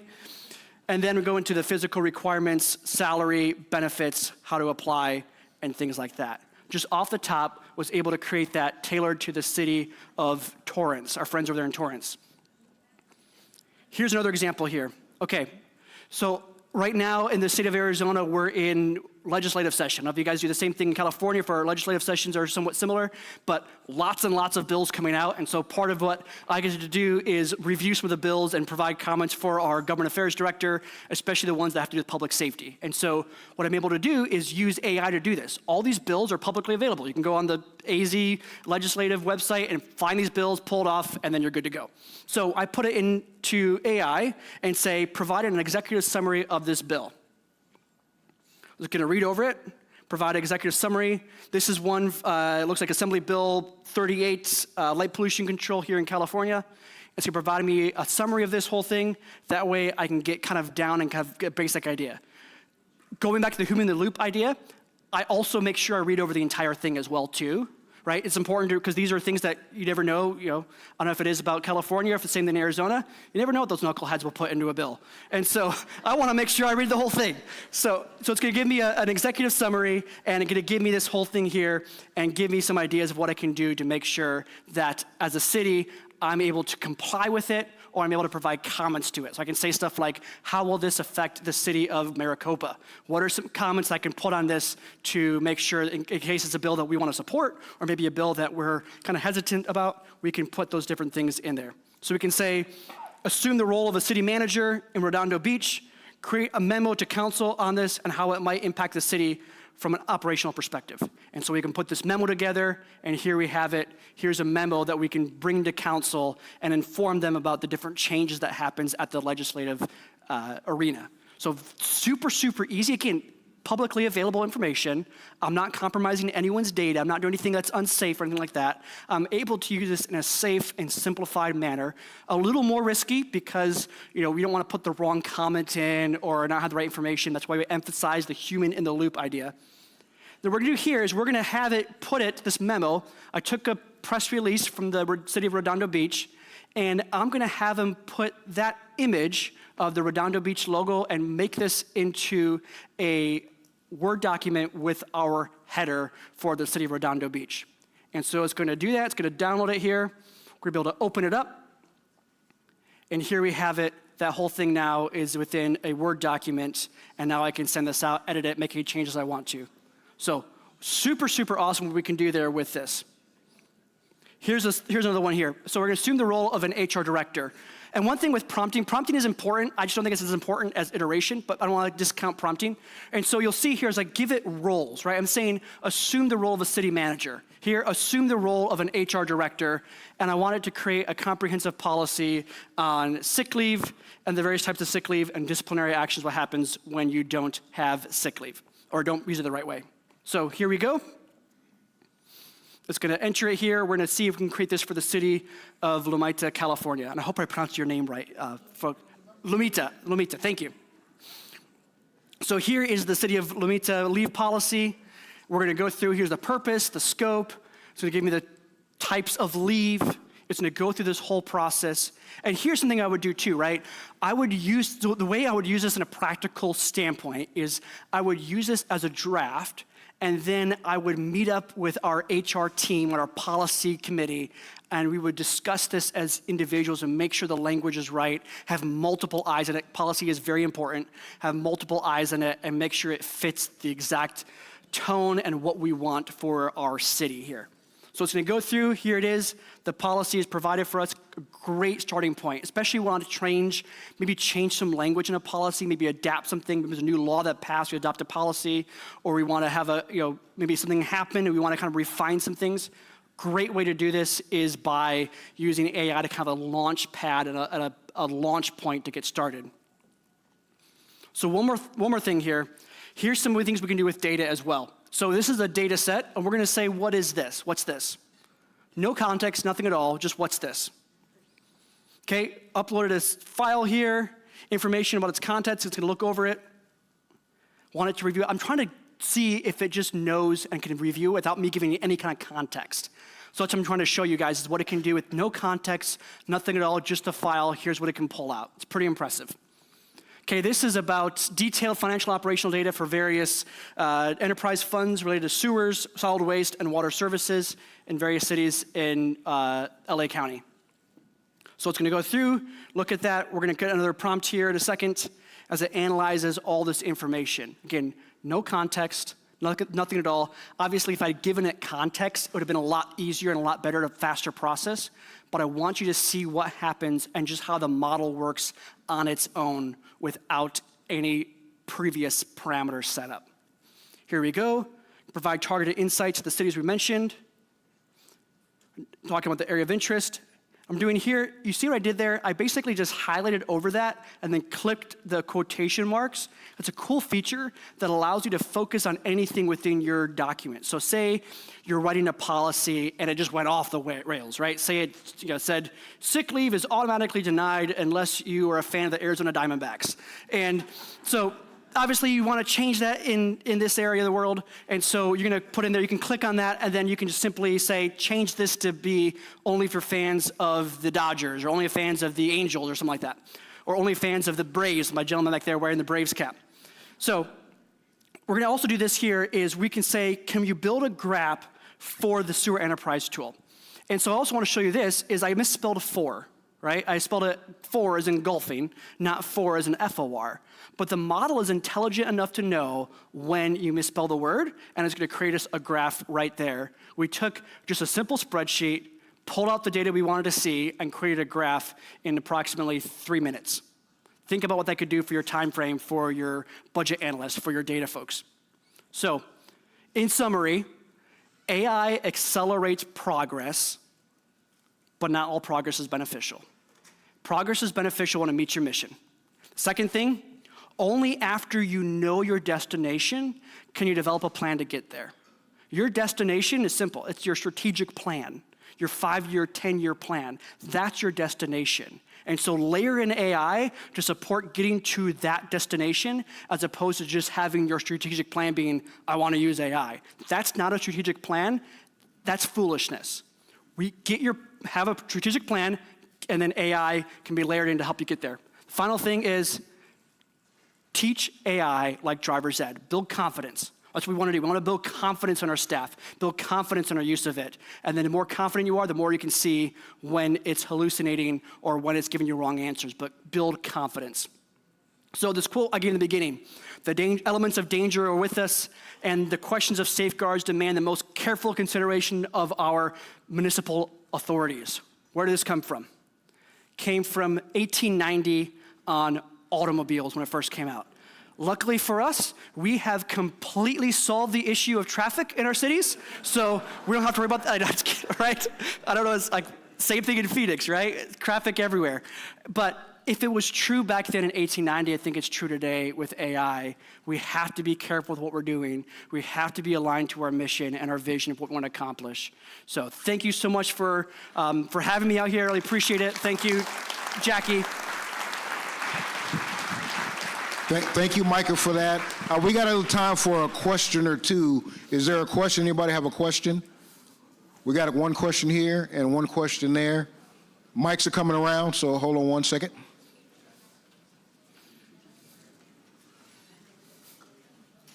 We'll go that way. I thought he had the mic. Go ahead. Thank you. My name is Louis Diaz, Planning Commissioner for the City of Carson. In regards to our fabulous speakers, Mr. Salsa and Mr. Gadet, one of the components on any of this AI needs to be emphasized, or paramount number one, is training humans on all these elements, all new AI technologies, data inputting that will then translate to manufacturing and transporting of goods for our U.S. workforce. I think that that element needs to be instilled in all of this new AI technology, that the end product that'll come out from all these learnings and teachings. I know I'm veering a little bit off of that subject, but I just want to emphasize that we have to take a look at the human element. We need to sustain our U.S. workforce here with new technologies, robots. They need humans there to help operate and keep teaching and nurturing that type of AI, but to the point that we don't dismiss the U.S. workforce. Thank you. Thank you. Thank you. Next question right here. Question, not a comment. Question. Yeah, here she comes with the microphone right here. Yeah. Hello, my name's Craig Cadwallader. I'm the policy coordinator for Surfrider South Bay, and I get asked this question a lot. What are the implications of implementing AI, say, in a city structure as far as jobs are concerned? I would assume that would increase the throughput, but where you can't get any more through any faster, does that end up costing jobs? And how do we deal this as AI rolls out through society with the implications of having jobs and a career? Thank you. Great question. And here's to me the reality of this. I've worked in local government for about a decade now. My job in local government is not to protect government jobs. My job in local government is to deliver services in the most responsible way I can to my residents. So I think if we're having this conversation about protecting jobs and things like that, obviously I want to retain talent. I want talented people to come work for the city of Maricopa. If you're a talented person, talk to me after the service. We have beautiful summers in Arizona. But, you know, we often get distracted about, okay, we got to save jobs. Well, is that our mission? Is that what we're here to do? Is our job to save jobs? Or is our job to deliver exceptional public sector services and goods to our residents in the most responsible manner? And so when I wake up in the morning and go to work, I'm not going to work to try to save people's jobs. I'm going to work to try to make the city the best I can possibly do and possibly be, and I want people to come on that journey along with me. We've tolerated mediocrity for way too long in local government, and it needs to stop. Thank you for that question, and thank you for that answer. One more quick one. Yes, go ahead. Hello. Only because we had a chance to preview this before we go to lunch. On a lighter note, can you comment on those beautifully themed pictures that you had on your slides? Yes, every single one of the pictures you saw was created in Midjourney. They're all AI pictures. None of them were real. So kind of fun fact, thank you, Philip, for mentioning that too. So all those were created in Mid-Journey. So just some cool things we can do with AI. Thank you for that. Thank you for that question. And before I dismiss, I do have one follow-up, and I don't need the mic. You didn't answer my question as it relates to the workforce, but I also wear a different hat. I do have 30 years plus as a labor representative, so I do care for the workforce today and tomorrow in the future. So we need to tell you, engineers, CEOs, billionaires, that do not lose sight of that workforce. Those workers matter. Thank you. Yes. thank you for that. So let's give Mike another round of applause. Thank you. And before we dismiss to lunch, I've been tasked to make sure we do these introductions. Past COG Chair Judy Mitchell from Rolling Hills Estates. Where are you? Somewhere there she is. West Basin Municipal Water District Director Scott Houston. Somewhere. And Carson Councilman Jim Deere. How you doing, Jim? So at this time, we're going to adjourn to lunch. And we're going to show a video at about 1 o'clock. So lunch will go for about 25, 30 minutes, and then we'll meet you all right back here. Mike, I have a gift for you. Thank you. Thank you very much. Thank you, Councilmember. You're son of a Baptist preacher, huh? Yes, sir. Oh, man. So I know your dad said this is the devil, huh?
Okay, good afternoon. I realize that a lot of you have not gotten your food yet, so just keep going. And for those that are still eating, continue to eat. But I have one quick question. Does anybody know what time it is?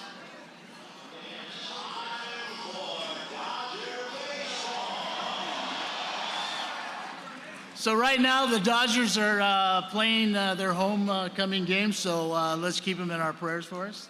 And thanks for the staff for putting on Vin Scully for me. So we're going to continue with our program right now. And my name is Rodney Tanaka. I am the first vice chair of the South Bay COG, and I am a council member for the city of Gardena. And Gardena in the house. So I just want to know, did you enjoy the speakers for the first half of the day? And are you enjoying your lunch? Okay, so we're going to move on. So with your lunch and everything that was prepared today, we want to thank the Carson Community Center staff. So all the staff members from Carson Community, thank you. They're the ones that are serving you, picking up your plates, and wearing black, so just thank them when you see them. And let's see, okay. So again, thank you all for coming today. This is a really important topic that we are all interested in, and we're really just thankful for the information that we're getting. So we want to thank our exhibitors for coming out, and if you look on your tables, you will see a list of our people that have our exhibitors. We hope you got to go next door to meet some of them in person. And we want to thank our great supporters and our speakers that are right now giving us a great time of information. So I also want to take this opportunity, Jackie, do we have any important guests that have arrived after that we need to announce? I think we've introduced all of them. Okay. We're so good, and you guys are so good at coming that we have caught up with all of our dignitaries, so thank you. So now, it's my pleasure once again. Thank you to our sponsors. We could not have done this program without you. We cannot do this without the generous support of our benefactors, our sponsors, and our friends of the COG that have shown on the screen behind me, and as you see, there are numerous sponsors that helped us to put this on, so take a look. If you know any of them, thank them for helping put this event on for us. Each sponsor will be receiving a token of appreciation, and it looks like, what, Jackie? What are we giving them? Certificate. Okay, we're giving you a certificate. You can pick up your certificate as you leave the facility today, and don't forget to get that on behalf of the COG. So thank you to our sponsors. Certificates also known for some of our sponsors who have been outstanding supporters of this event, and we're going to recognize some of those sponsors that have been with us for 15 years or more. So those sponsors would be starting from 15-year group. We want to thank the Daily Breeze, part of the Southern California News Group. If you're here, stand up so we can recognize you. For 18 years, Water Replenishment District and the West Basin Municipal Water District, 18 years. City of Carson, 19 years. Thank you for hosting. Watson Land Company, 22 years. And the 23-year sponsor, Chevron. Thank you very much.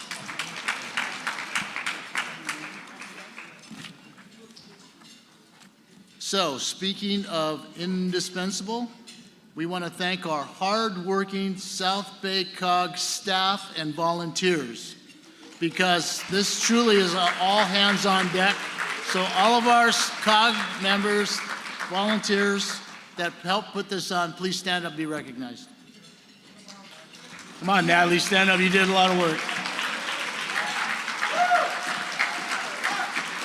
The South Bay COG staff has been putting this on for the last 24 years.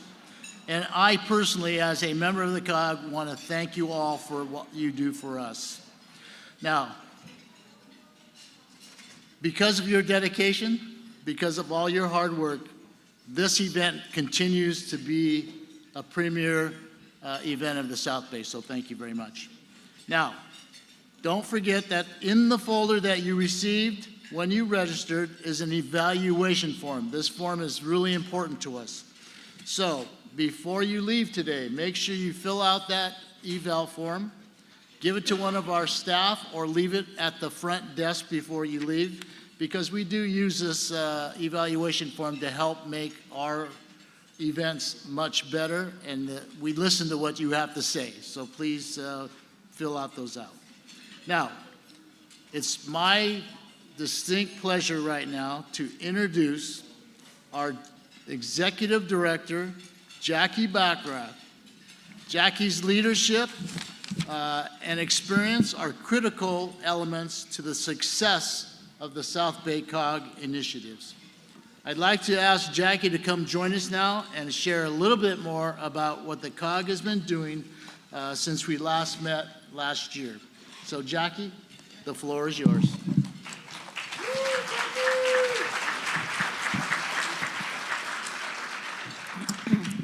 Thank you. I'm going to take this up. At each of our General Assemblies, we take time to celebrate our accomplishments for the year. And once again, Colleen Farrell, our communications manager, has put together a video to tell you about what we've done in this last year. So if you'll direct yourselves to the screens, we'll let the video speak for itself.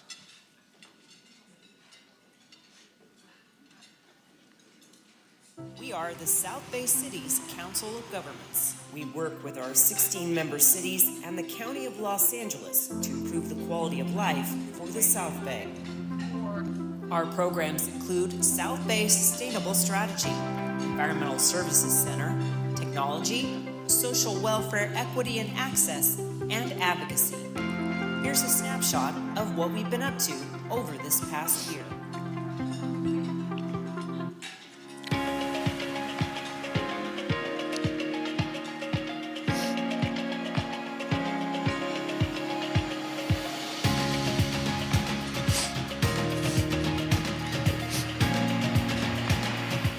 We're here in downtown El Segundo for a groundbreaking event that's going to make local travel much easier and more efficient for the entire South Bay.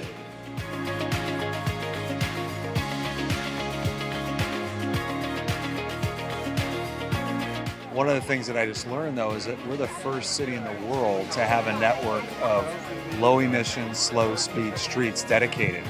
So this is a huge event for us. Got a couple dedicated parking spots. So it's really the culmination of many years of work. The COG, the Council of Governments, has been working on that, and El Segundo has been a member of the COG for decades. They've been working on this project for 15 years, so it's good to see this thing finally come to fruition. 1, 2, 3. 1, 2, 3. Great. Right here. The South Bay COG administers Measure R and Measure M sub-regional programs in partnership with LA Metro. The South Bay COG is very proud that we could contribute to this project over $27 million.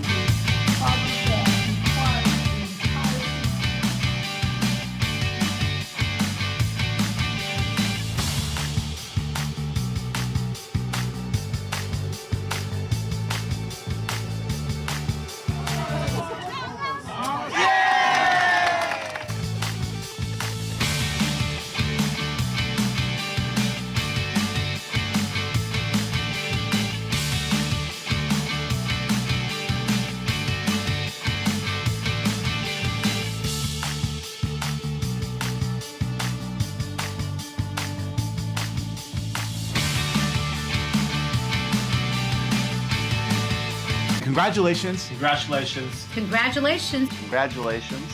Thank you to SBESC. I am thrilled to join in celebrating the 20th anniversary of the South Bay Environmental Services Center. For the last 20 years, the SBESC has worked with its partners to improve energy efficiency and recycling resources, shared mobility options, water conservation improvements, and much more.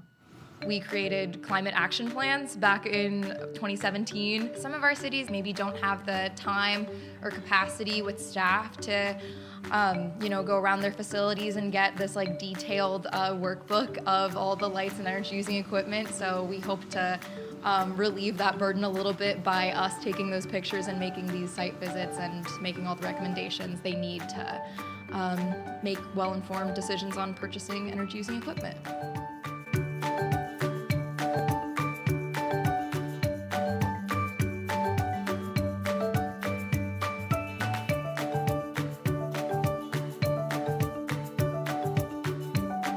This year, we also launched another initiative to recognize your commitments to making the South Bay more sustainable.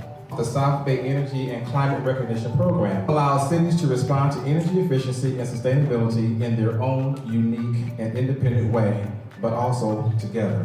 The goal is to recognize the cities so they can actually be seen. A lot of this work is done behind the scenes and people don't understand, like, how does this get done? But also, everybody likes a little competition.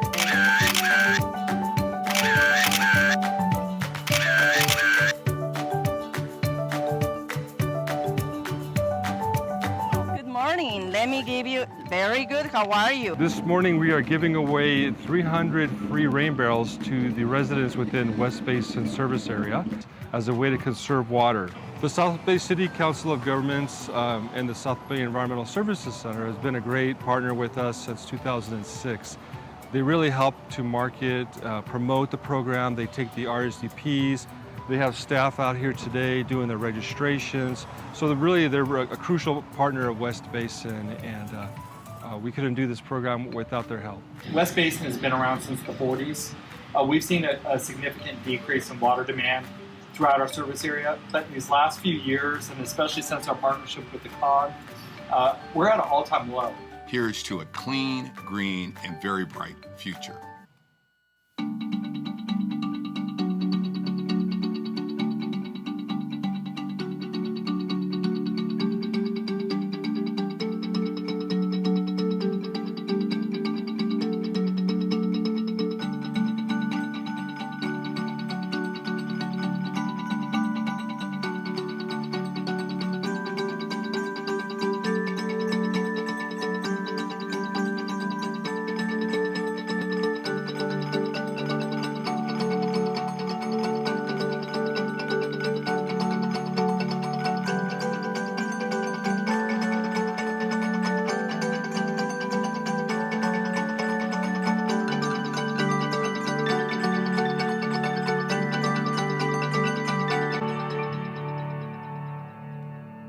In Share Collaborative Housing, we give people the social support that they need so that they will never be homeless again. So we get them off of government subsidies. 57% of people of employment age have jobs at any one point in our housing.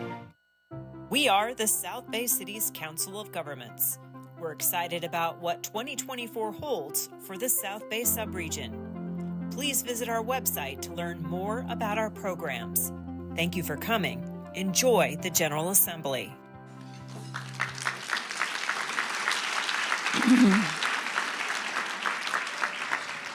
It was another great year for us, and the future brings continual growth. And Colleen, somehow the biggest job she has is getting that into 6 minutes, because we are doing so much more than even what you saw. I want to thank, you've already heard people thank the staff, but I really want to thank the staff. I'm proud to work with all of them. They're so dedicated, and we really, we all benefit from the hard work and passion that they bring to the job.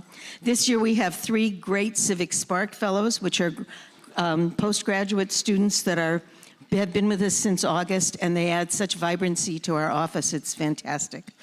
A benefit of being the executive director is that you can delegate. And I did that. I delegated the planning and the running of this entire event to David Legere, who's in the back of the room.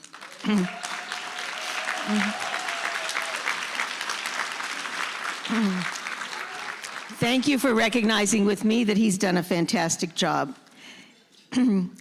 I also want to mention that there is a cell phone that somebody has lost. And if you've lost your cell phone and if there's a cell phone by you that nobody's claiming, please take it back to the registration desk and we'll keep it there for you. But now we're on to the photo contest. Every year, well, this is our third year on the photo contest. And what we do is we try to find something that people can recognize about the South Bay. And while you were getting your lunch, the photos in the finalists of our photo contest were scrolling and behind us on the screens. We received some beautiful images.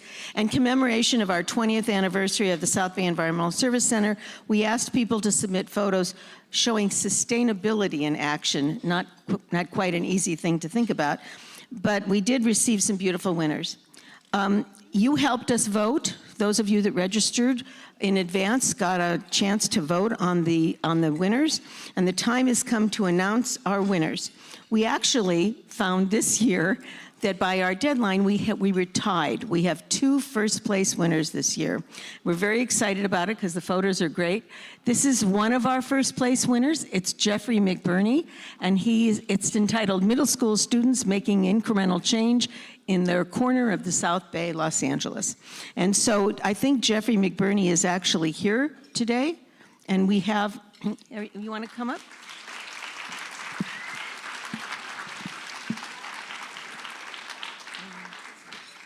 I have a certificate, and we have a little gift bag. And our second winner is Star Negdev, and her photo is from the Peninsula Palos Verdes students and completing their waste. Here you go. And just a second, Jeffrey. This is a little gift bag for you. And Star is here, and she actually works in sustainability, and her job at it's the Palos Verdes Library District, I think. Here you go, Star.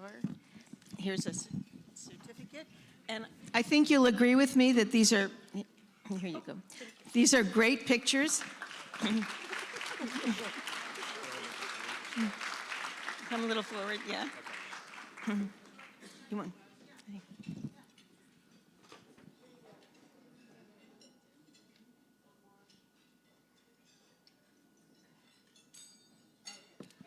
You'll see, Star, here you go.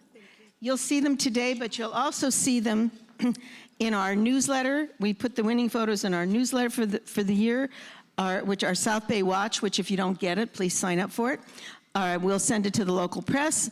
And next year, when we do our publication called What is the COG, we will be putting these photos into that publication. In addition, you'll find the finalists on our website and our social media. Thank you both so much.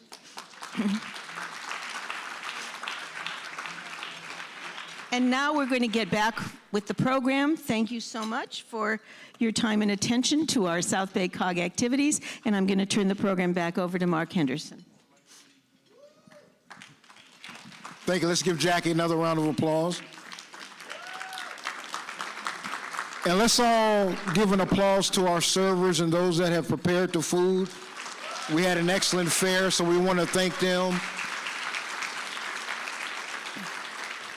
So as we keep the program moving, in your program, we know Securing the AI Frontier is going to be a keynote by Congressman Ted Lieu. However, before I bring him up, I think it's important, and he's got a lot of accolades, and we all know, but sometimes it's just really important for us to understand from whence we came.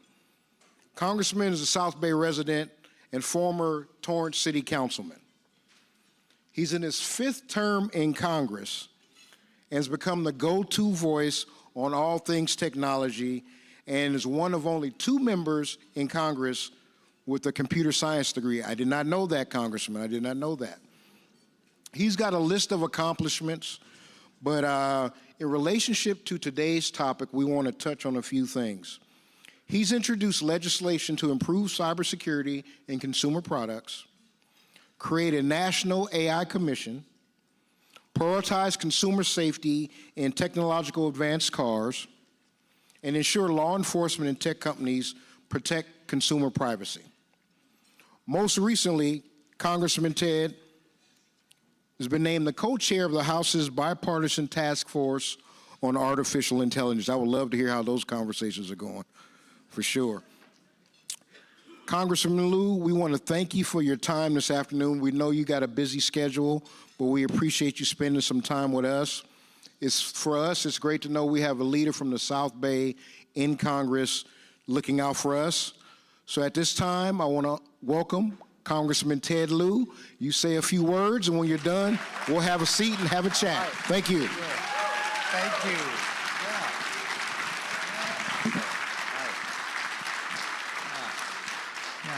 So, good afternoon. I'm going to stand here because I can see more of the room this way. Last week, I was on the floor of the House of Representatives. So I just want to first say what a thrill it is for me to now stand in front of normal, rational, kind people. Thank you, Mark, for that wonderful introduction. And I want to give a great big shout out to your amazing Executive Director, Jackie Bacharach, for her long service and her amazing leadership of the South Bay City's Council of Governments. So let's give her a great big round of applause. I want to thank your chair, Cedric Hicks, for the great work that he is doing this year. And also to the South Bay City's COG's amazing staff member, David Legier. My only disappointment with David is that he left my office to come here.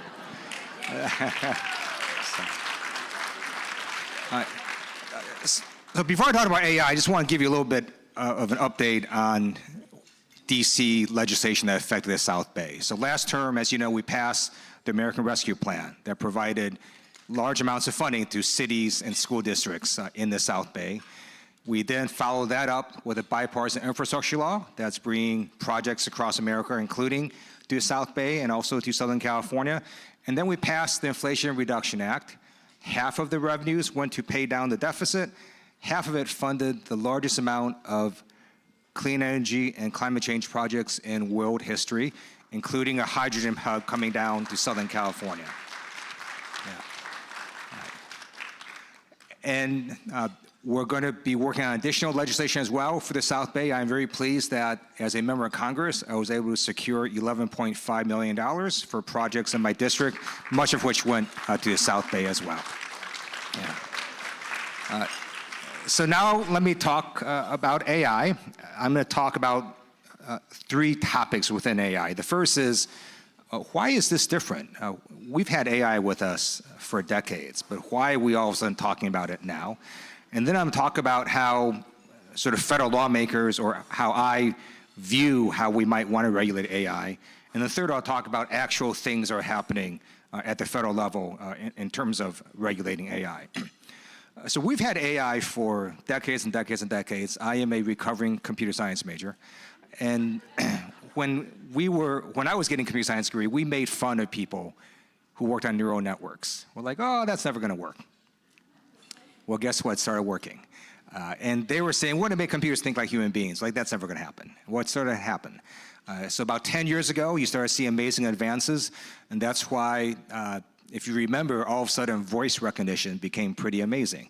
You could call up any airline you wanted, and you can slur your words, have an accent, and it would magically understand what flight you wanted to get on. Facial recognition is pretty amazing. You've got AI in your cell phone that lets you navigate pretty much anywhere you want. We have AI in smart washing machines. But none of that got people super excited. We never had conferences and on why we should regulate that kind of AI, right? So what happened is, about less than a year and a half ago, November 2022, OpenAI shocked the world when they released something called ChatGPT worldwide. And so this is an application, and some of you have tried it, some of you may not. I urge you to try it, because first of all, the original version is free.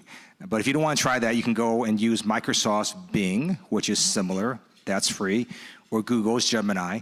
These are called large language generative AI models. And so for the first time, people could type in different queries to ChatGPT, for example. You can say, well, why was the Battle of Midway such an important battle in World War II? And then it would magically write a amazing essay with very nice sounding sentences and paragraphs, and then you can turn it in to your history teacher. My wife, Betty, is on a Torrance school board, and so they're trying to deal with these issues. So I just want to explain to you a little bit about how this technology works and 3 things about it that are different that might want to cause us to regulate it in a way that we did not seek to regulate the navigation app on your cell phone. Right? So the first is, let me just talk about how this AI sort of works at a very basic level. So think about when you see a cute puppy, right? You're like, oh, that's a cute puppy. All right, the way a computer views it, imagine a picture of a puppy in 2 dimensions. Maybe it's 1,000 pixels, right? Now you imagine a 3-dimensional picture of that puppy. It's an entire grid of pixels. And then imagine an entire array of these grids. So you have tens of thousands of these pixels, all of which have a number attached to it. And then these pixels are connected to other pixels, and that connection has a number. And at the beginning, it's totally random.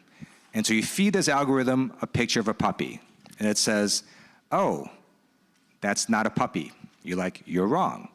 So the algorithm changes some of these numbers. You give it a second picture of a puppy. It says, that's not a puppy. You're like, you're wrong again. It then changes some more numbers in its algorithm. And then you give it a third picture of a puppy. It says, this is a puppy. You're like, yes, you're right. It changes some more numbers in its algorithm. You do this a million times, and then this algorithm figures out what is a puppy and what is not a puppy. What we don't know is we don't actually know how it works. And so we can't actually trace it from point A to the conclusion, because there's so many data points, it's such a long formula, it's literally impossible to know what this AI algorithm was doing. So it's a traceability problem, that's what people call it. And this could lead to some pretty significant problems, because we don't know what this AI is recognizing. So I'll give you an example.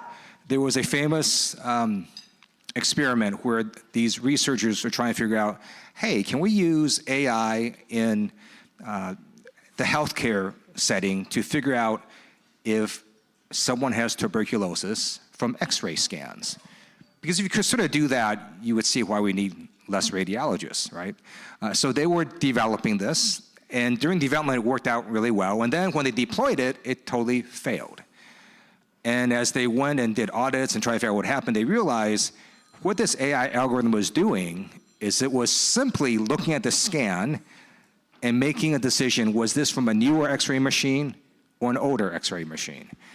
Because it turned out that people with tuberculosis tended not to be in jurisdictions that were wealthier, that were in Western countries that had newer X-ray machines. They were in places that had older X-ray machines.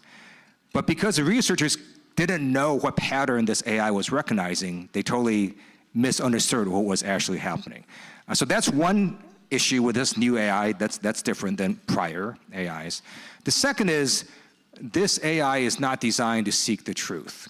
And so if you forget forget everything about my speech except this, one thing I want you to remember.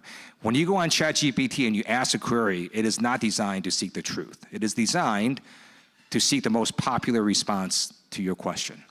So what it's literally doing is it's going, okay, what is the next word that I can pick that answers your question? So you imagine, right, all these pixels, and imagine if every of them had a word in English language.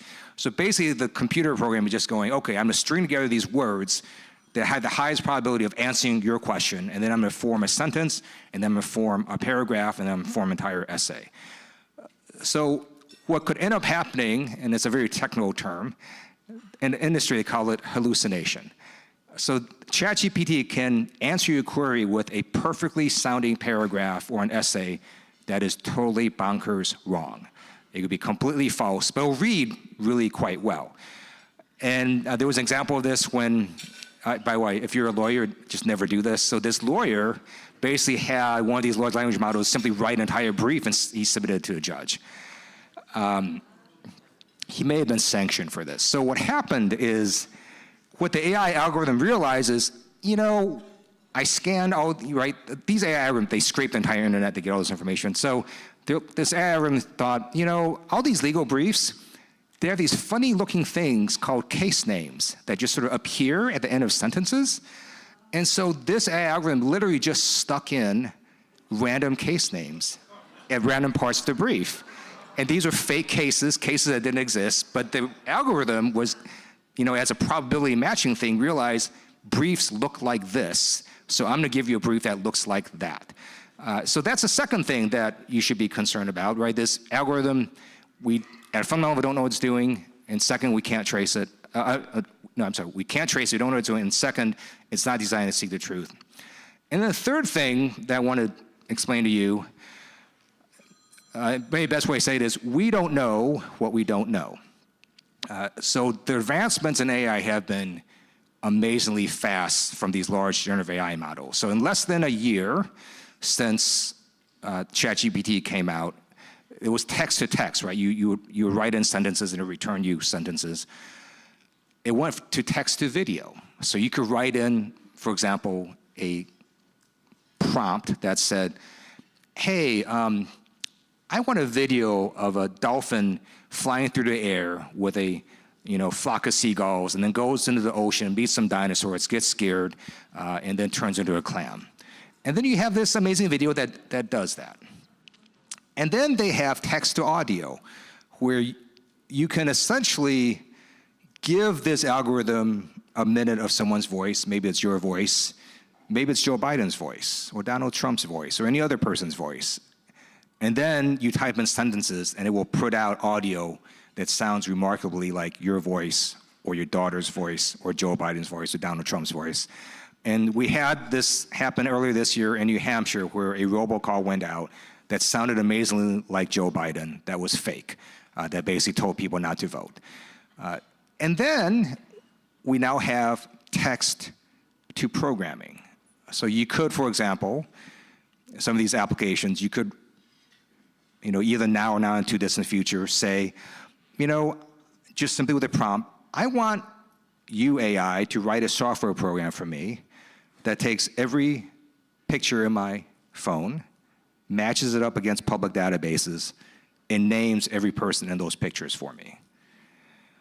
In about 2 years, or maybe less, you can go to text to complicated programming. You could literally say, hey, AI, my calculator app is not working. I want you to write me a new calculator application that does trigonometry. And then, a couple minutes later, you're gonna get this program that does that. So imagine 1 billion people walking around that with some simple commands can write complicated software programs that then goes out and does stuff. I don't know what that world looks like. It's sort of amazing and alarming at the same time. So the third thing you should know about this new AI is it's moving very, very rapidly. And it's hard to know exactly where we're gonna be, 5 years from now, let alone 2 years from now. Okay, so having sort of those three things, traceability, hallucination, and the amazing speed at which it's going, I'm gonna tell you how I view AI from the perspective of a federal lawmaker. And to me, the best analogy is think of two bodies of water, two bodies of water, a large ocean of AI, and then this small lake of AI. Maybe we'll call it a pond of AI. Okay, so large ocean of AI is all the AI we don't care about. So if the AI in your smart toaster has a preference for bagels over wheat toast, we do not care about that, right? It's gonna be this little pond of AI that we care about. And why might we care about that? To me, there's at least 3 buckets. The first is AI that can destroy the world. So the Department of Defense has these weapons known as autonomous weapons, weapons that launch automatically. I've introduced bipartisan bicameral legislation that essentially says no matter how amazing AI ever gets, we're never, ever going to let it launch a nuclear weapon by itself. Yeah, thank you. All right. Yeah. By the way, so I introduced this, I just want to say, well before the movie The Creator came out.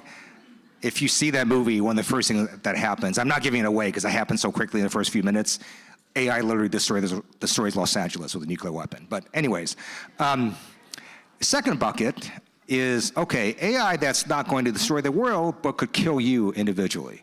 So when your cell phone malfunctions, it's not going 55 miles per hour. Turns out there's a lot of AI in moving objects. planes, trains, automobiles.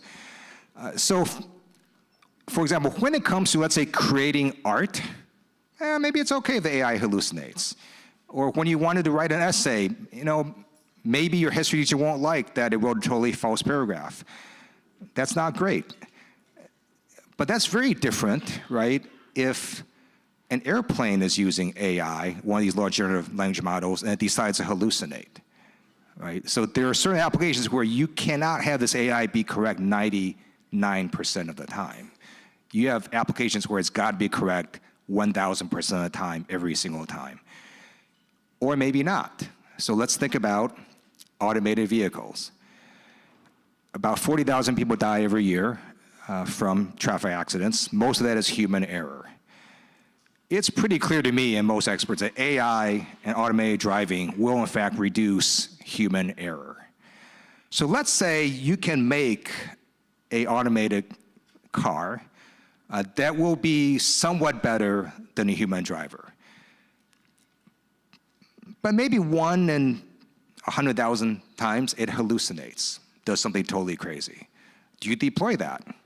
I don't know. I don't know the answer to that. Even though, on average, it's going to save lives, but it might do things you have no idea what it's doing because, again, we don't fundamentally at a very basic level know exactly what it's doing.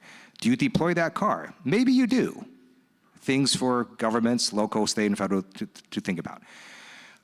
So that was the second bucket, right?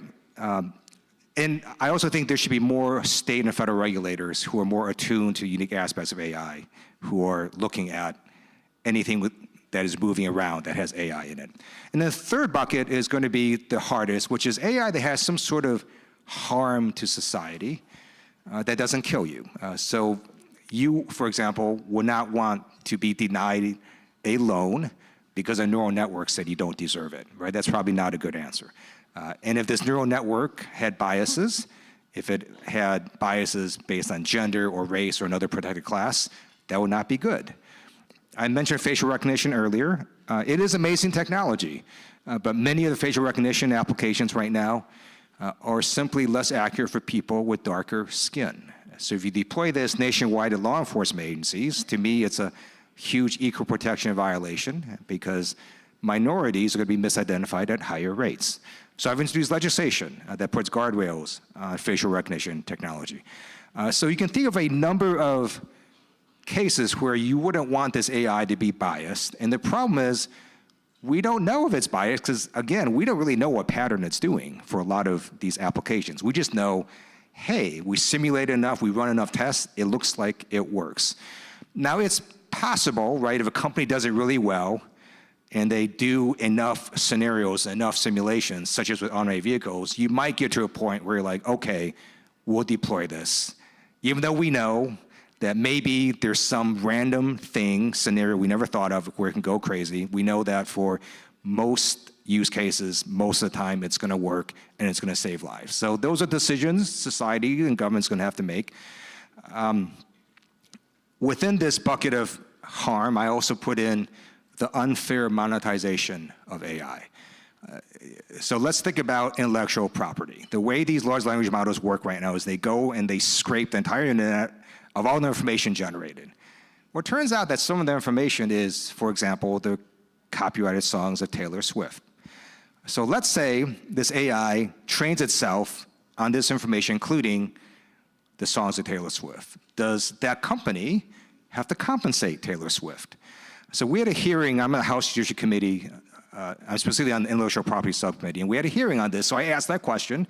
It was, one of the witnesses was the former general counsel of the Copyright Office. He was a very pro-fair use person, so he thought most things essentially shouldn't be compensated. So I asked him that question, he said, no, I don't think so. He doesn't think she should be compensated. I said, okay, well, what if we then take this AI and it generates lyrics in the style of Taylor Swift? Do you have to compensate her for that? And he said, no, probably not. It's probably fair use. I said, oh, okay. Well, what if you take the lyrics in the style of Taylor Swift and then you generate audio that sounds amazingly like Taylor Swift? Do you have to compensate her? He sort of hedged at that point, and I said, well, what if you add video to that? It looks remarkably like Taylor Swift. And so he didn't know, so he ended up with that. All right. 2 weeks later, I get a letter from another former general counsel of the Copyright Office, saying, oh, he's all wrong. He thought Taylor Swift should get compensated for all this. So even within the intellectual property community, you get splits within how should this work. It's one reason we had the Hollywood strike, right? We had a writer's strike, we had an actor and actors strike, because they had to deal with AI affecting their industry. So my view is we're gonna have to rules of the road. I don't know what those rules of the road will be. We just have to have them, because otherwise it's sort of the Wild West out there. Their guilds and the unions and the industry came together and said, okay, for these 3 years, this is what we agreed to, and these are the rules of the road. And so I think that's gonna start happening across many industries. Not clear to me government has much of a role. It's just gonna be something employers and employees have to figure out. So I'll give you one more example on this. I was talking to an executive at a Fortune 50 company, and he said, our programmers are 30% more efficient now using AI than before. They have a program that basically is autocomplete for their programmers. So you type in some code, and then it completes it for you. So if you sort of calculate that out, that means their programmers are now more efficient in a 4-day work week using AI than right now in a 5-day work week not using AI. Well, what do you do with that? I vote for the 4-day work week. So I am actually a co-author of legislation by Congressman Mark Takano that incentivizes the 4-day work week. But this company could also fire 30% of its programmers. Or a company could make its programmers work 30% more efficiently. What's gonna happen? I don't know. Different industries will have sort of different responses to that. And so let me now get to my final point, which is what are some actual things that are happening at the federal level? So I'm very pleased that Speaker Johnson and Leader Jeffries created the bipartisan House Task Force on AI. I am the Democratic co-lead. My counterpart is Republican Congressman Jay Obernolte, and it's a 24-member task force, half Democrats, half Republicans, and we're charged with essentially coming up with what kinds of AI we should regulate and how we might want to go about doing so. We'll be issuing a report by the end of the year. In addition, we might be making recommendations on certain bills we might want to pass this year. I personally think it is highly unlikely we're going to pass some 5,000-page omnibus bill on AI with 57 topics and sort of say we're done with it. I don't think that's going to happen. I think it's going to be a multi-year process. It's going to be iterative. It's going to be, different bills, different years trying to address different issues. So one of the things we're focused on right now is the elections, because it is coming up, right? The presidential in November, and we've got deep fakes out there. And so let me talk to you a little bit about that. Some of you may have seen the Forrest Gump movie, and in that movie, the character Tom Hanks plays has this amazing scene with President John F. Kennedy. And if you remember that scene, it looks really real, it looks super cool. We all know it's fake. But clearly we had this technology for decades and decades on how to do this. Well, what's different now is that you don't need a movie studio to do this. Anyone in the basement of their home could do that. Or a KGB officer sitting in Moscow could do that. So you have a proliferation of billions of people that could launch deep fakes of videos or audio. And so we're trying to figure out ways of how we either require disclosure or have, content watermarking, or have social media and other companies do more on trying to alert people that they're in fact seeing an AI-generated video or audio or some sort of deep fake. So that's something we want to be sort of focused on in the short term. Separate from what Congress is doing, the White House, the Biden-Harris administration has put out a pretty good executive order that does empower a number of agencies to do more in their fields to regulate AI. It is a long order. If you're interested, you should just go on whitehouse.gov and you can read it. So the administration is on this. They understand the problem, so they're working on it. And recently, I was at the State Department's first inaugural plenary session with about 50 different countries, and I spoke at that session on the responsible use of AI in automated military weapons. Because again, right, maybe it's okay if your AI art program hallucinates, but we really probably shouldn't have automated deadly military weapons hallucinate. And we probably should know what happens when we stick AI into lethal devices and make sure we have a human in a loop in a number of these situations. So those are some of the things we're working on at the federal level. There is a number of pieces of different kinds of bipartisan legislation. So the good news is I've seen more sort of bipartisan cooperation on this than a lot of other subjects. Partly it's because I think many people realize that AI is not a human being. It's not sentient. It is a tool. And there's nothing partly partisan about a tool. A tool can be used for both good reasons and bad reasons. We just want to make sure that it is used for good reasons and not for bad reasons to harm society. So with that, happy to answer questions. Thanks so much for having me here.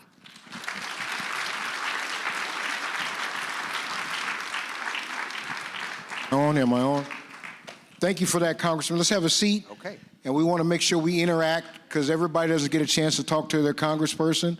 So we got folks with mics all around. I'm going to come to you, Louis, in 1 second. We'll start here, and then we'll go there. A couple questions. So how do we know what the sourcing is of the AI we're using? In other words, how do we know it's a reliable source? Is there some way of checking out AI that you ask it to do a task, you get a response, but how do we know that where they're sourcing this? Because you go to social media and there's all kinds of lies and bad information. The internet is full of bad information. Is there some way of knowing whether the AI we're using is telling us the truth, let's say? So thank you for that question. I think you're asking two things. One is, if you look at a video or an essay or hear an audio, how do you know if that was AI generated or not, and whether it's true or not? So it's a little different. In terms of audio, there's actually this technology called liveness technology that is pretty darn effective. It can tell you, essentially, is the voice you're hearing human or not human? It turns out that when we talk, every second, there's like thousands of variables happening in the sound. Very hard for AI to mimic that. So with audio, and this has been installed at some banks where people use audio to authenticate certain things, to basically tell the bank or the institution, hey, is this voice other than human or not human? Video is a little harder.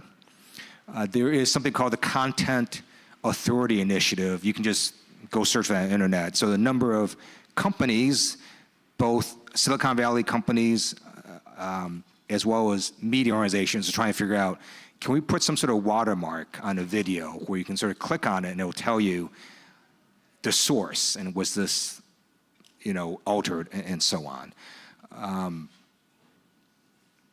The technology for detecting if something's a deep fake video is still not that great. It's better than nothing, but we're not quite there yet. Thank you for that. Hold on. We have one question here.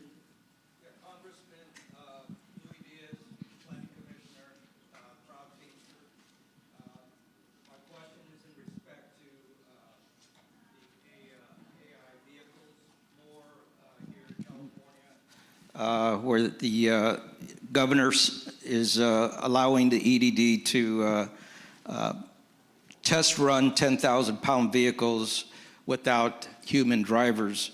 There's a resolution supporting the SB 915, the state bill which would give local municipalities, as you touched on, more power or control of how autonomous vehicles companies can operate in their jurisdictions. Currently, the governor is allowing a non-human element in that, and seriously egregious and opposed to that for our families, for the communities at large. Thank you for sharing that information. By the way, just as an aside, one of the reasons America is great is because of our unions. So thank you for that. It's clear to me that at this present moment, we're not there yet in terms of automated vehicles. There is, to me, still far too much risk in sort of just having automated vehicles run around. There's still a lot of things they can't quite figure out with automated vehicles and ways to trick it. I don't know enough about that bill, so I'll look into it. I'll get back to you. I also do think local jurisdictions should be able to decide, hey, do I want automated vehicles running around on my streets? So I would hope that the state does not mandate anything like that. Thank you. I want to get this young lady's question right here with her hand up, please. Angie Silverman. I have a question for you as it regards to is the problem that you can't really resolve at 100% because between the molecules and the everything that makes a molecule inside, it can't get to the zero, no problem? Is it kind of like that?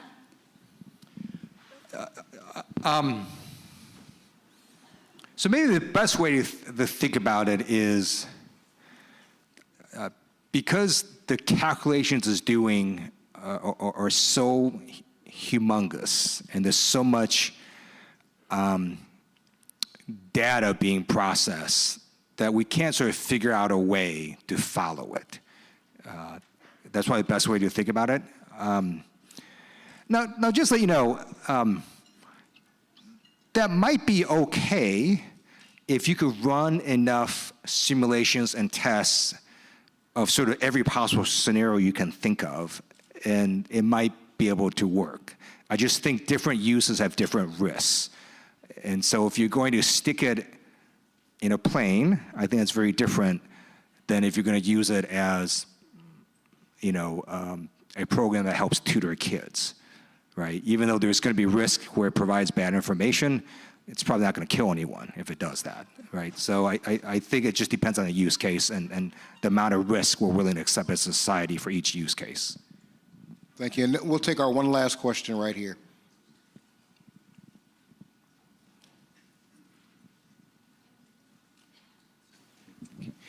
Thank you for being here, Congressmember Liu.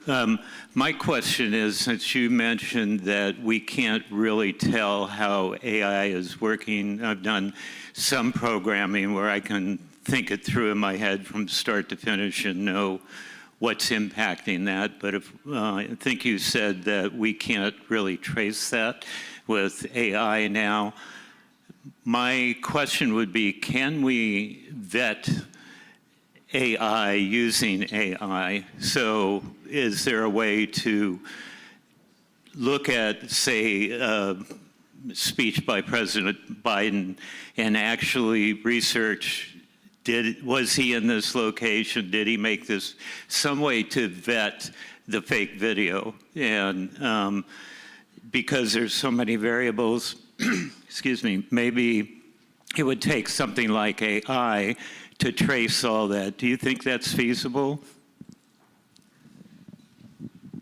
It could be, and so let me sort of answer it this way. I think it's probably a good idea when you're on social media and you sort of see videos and audio and so on to be a little bit skeptical of what you're seeing and do a double check.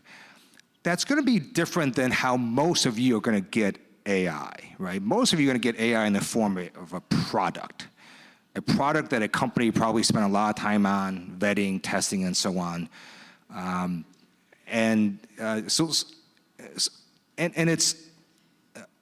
It's going to be something that you're just going to be able to sort of use pretty easy. So I'll give you an example. So for example, when we think about word processors, right?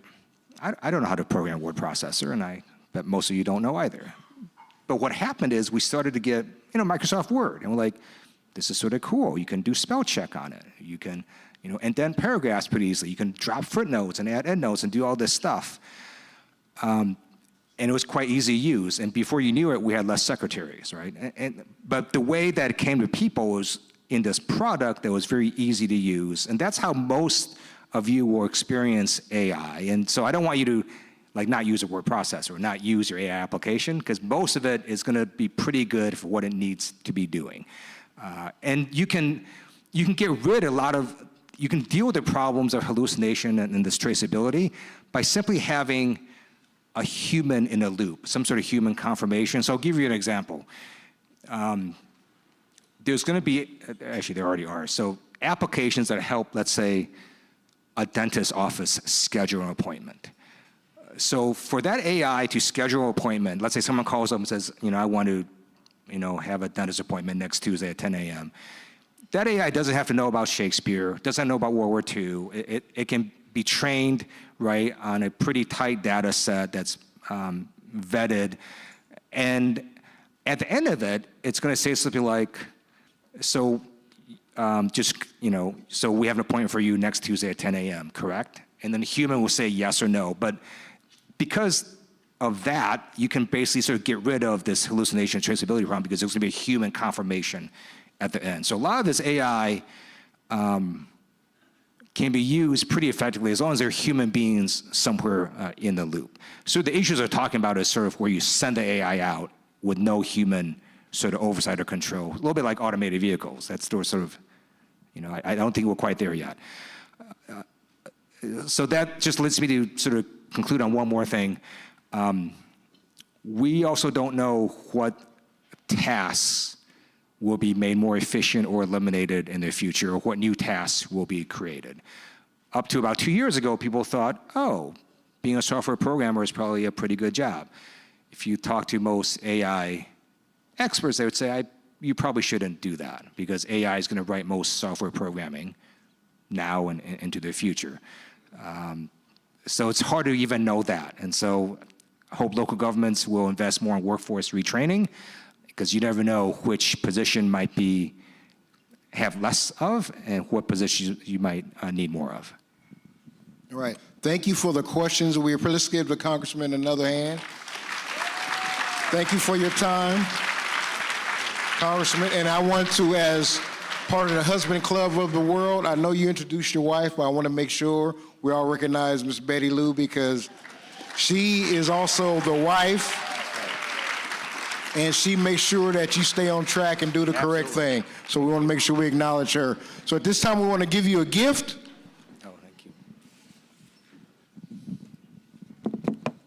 And say thank you again for your time. Great. I don't know Thank what you. it is, but Thank you. Appreciate it.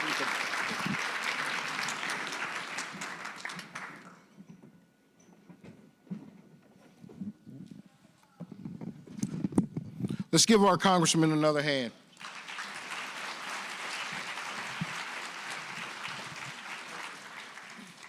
That was very appropriate for what we were talking about. I got all kind of things running through my head, but I'll definitely save that, and city staff, get ready, because I'm thinking about some stuff. But our next piece is going to touch on kind of what we alluded to with this conversation, artificial intelligence in the 2024 election. Unfortunately, our speaker couldn't be here this afternoon, but what she's planning to share should be something all on our minds as we move forward. It's going to be a short message from Susan Gonzalez. She's the CEO of AI&U. AI&U is a nonprofit organization founded by Susan in 2019 when she identified the chasm between the AI ecosystem and marginalized communities. AI&U aims to help people with easy-to-understand information about AI online through community conversations and events with policymakers. Let's hear what Susan has to share. Hi, everyone. My name is Susan Gonzalez, and I'm so happy to join you, even if it's virtual.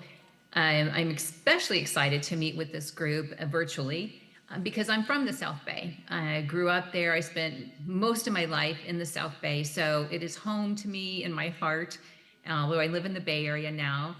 So I really am thankful to have this opportunity to chat with you a bit about AI and election misinformation. So I understand that you've had a number of people today to help you understand the basics of AI. So I'm going to proceed with the thinking that there's some foundational knowledge that you understand the basics and also a little bit about generative AI. But to give you an example of my work, I actually learned about artificial intelligence about 9 years ago, if you can believe it, when I was at Facebook.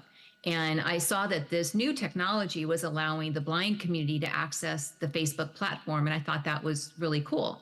And I also decided that it was something I wanted to pursue. So I left the company about 5 years ago, and I quickly learned that there was a big gap between the AI ecosystem in the tech world and the rest of the world. And that means particularly marginalized communities, meaning women, people of color, disabled, LGBTQ, and others. So I launched a nonprofit, aiandyou.org, specifically to help people understand the opportunities and challenges and risks of AI. And so we've been at this now for about 4 years, long before anybody was talking about AI. And so I'm so thankful that it's now mainstream. And my goal is really just to help people understand AI, and specifically about AI and how to protect your vote this year. So shortly, I'll show you a very short video, an explainer video on AI and misinformation. But in general, to be very clear, this election is unprecedented. This is a digital election. It is very vastly different from the election 4 years ago. And it's something that everybody needs to be aware about to protect your vote and to please share the information. Again, this is unprecedented. The technology has moved so quickly that unfortunately our government on Capitol Hill and otherwise have not been able to create any regulation or guardrails to protect us as voters. And so we need to take into our own hands and really do research and understand what's happening. The numbers speak for themselves. You know, that this election is going to come down to, you know, certain states and certain communities. And but that's not to say that people in South Bay aren't going to have an impact, because we certainly do. You know, every vote counts. But this is really about understanding the basics of misinformation and sharing that with others. And this really follows your conversation, hopefully, that you've all had about generative AI and how generative AI can and is being used. And I have to say, I learned two things very quickly. I wanted to understand, and we'll talk about that in the video, about what a deep fake is. You may have heard about deep fakes. And so last summer, I hired a 17-year-old family member, and I said, you know, can you just create a deep fake? Something really extreme, you know, like create something where former President Trump is supporting the right to choose and President Biden is supporting the NRA. So, because we know that's never going to happen, but let's see what it looks like in a deep fake. And so he said he spent about 8 hours only, and he created quite a good rough draft of what could be a commercial. And the interesting thing is, he said the most difficult thing was the hair of both men, of getting the hair right. So as you can imagine, you know, that's an indication of how easy it is to create something. And I took it a step further, and in the video I'll show you in just a minute, I used an AI tool to create an AI generated voiceover. So it sounds like me, but it's really not. And this also is an indication of where this technology can go and why it is so prevalent, particularly in LA and Hollywood, because a lot can happen at anybody, you know, anybody has access to this technology. So let me take a minute, and I'm going to pull up this short video and come back on the other side of that. Give me just 1 minute here. You know it's here. Okay, so take a look.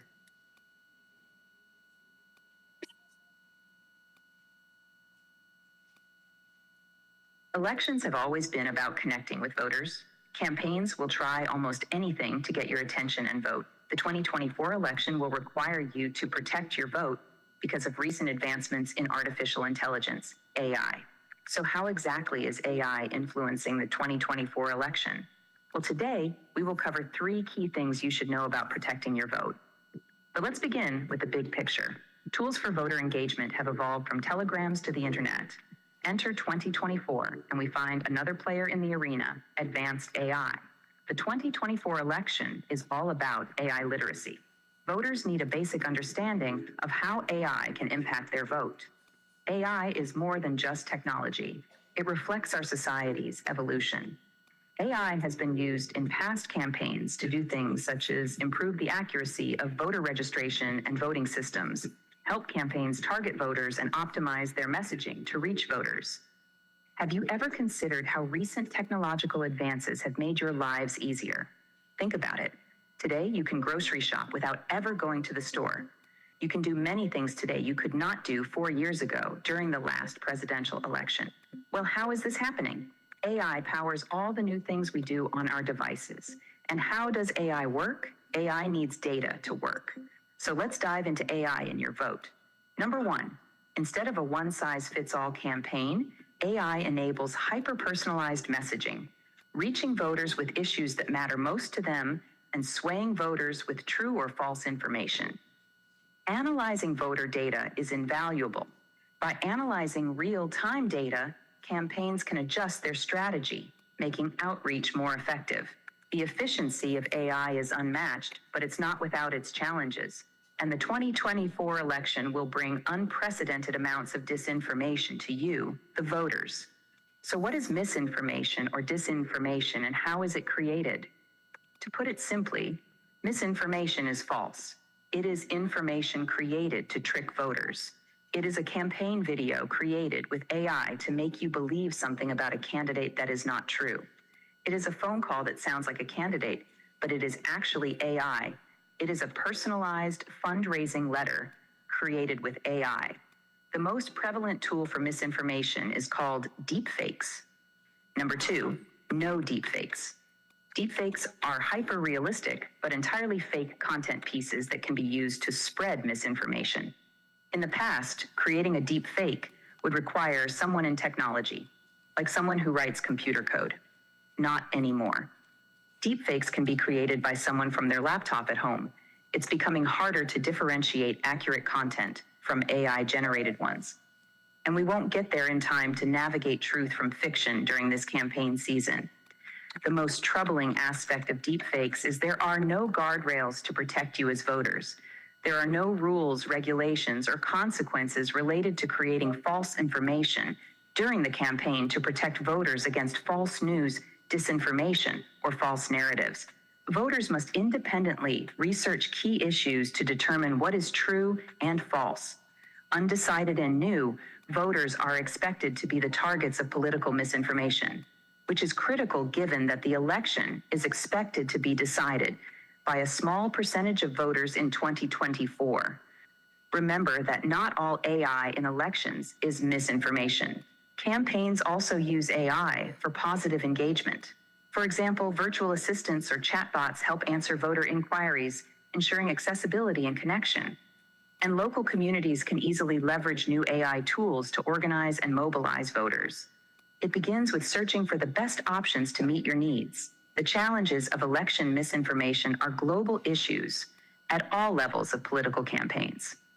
In Toronto, a candidate in the mayoral election who vowed to clear homeless camps released a set of campaign promises illustrated by AI, including fake dystopian images of people camped on a downtown street and a fabricated image of tents set up in a park.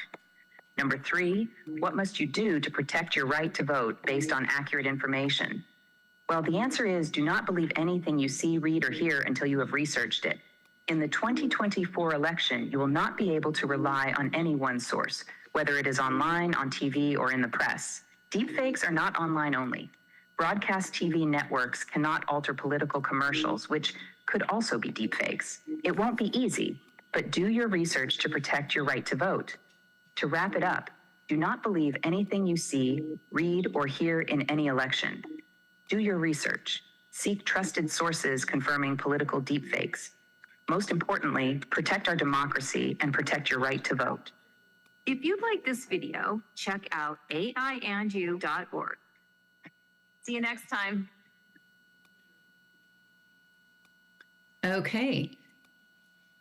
So I hope that sheds some light on what we're talking about with AI and misinformation and the election. And again, I want to note that that is not my voice. That is an AI generated voice. I used a tool, it's called 11 Labs.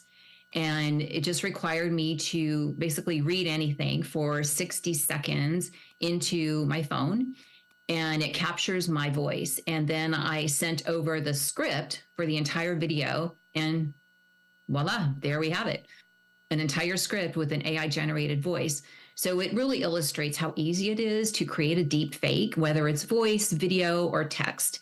So the whole point is be aware of AI misinformation in this election. It is a nonpartisan issue, and it also is an issue that foreign bad actors will be using as well. So this is not just a United States candidate versus candidate or campaign versus campaign, but this is a global issue. And there definitely are opportunities for bad actors to influence our own election. So we really do need to be careful and really do the research and talk to friends. Someone in South Bay, when I was there recently, said, I'm going to rely on the Daily Breeze. They're real reporters and they're covering. So I was like, great. Somebody else said, well, I'm going to rely on debates. So this is, again, an unprecedented election.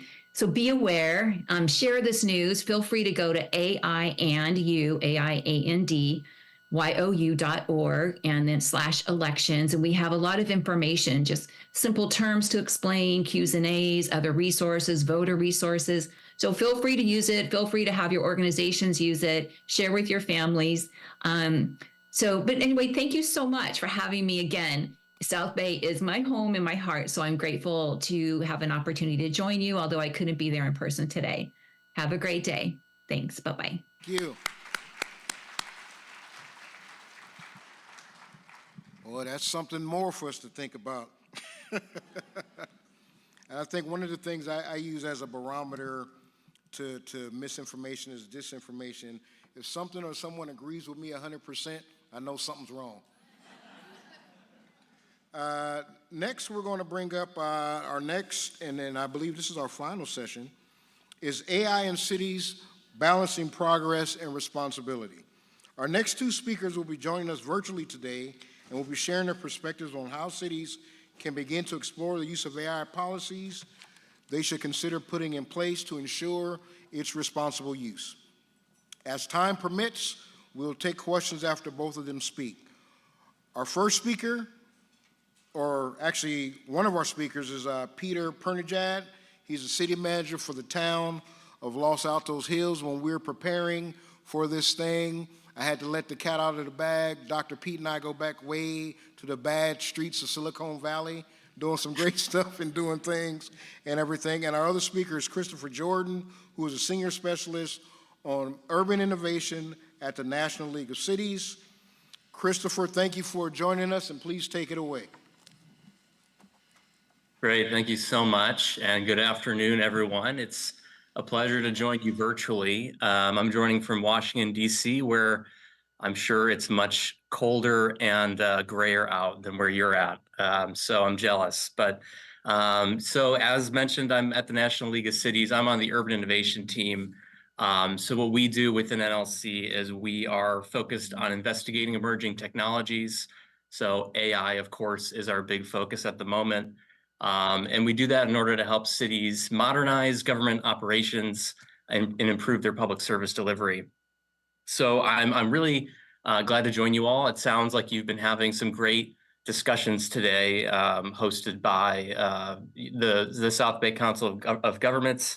And I'm glad that we can finish this conversation with a well-rounded sort of look at the ethics and responsible use by local governments, by cities and towns and villages, to really harness the power of AI for good.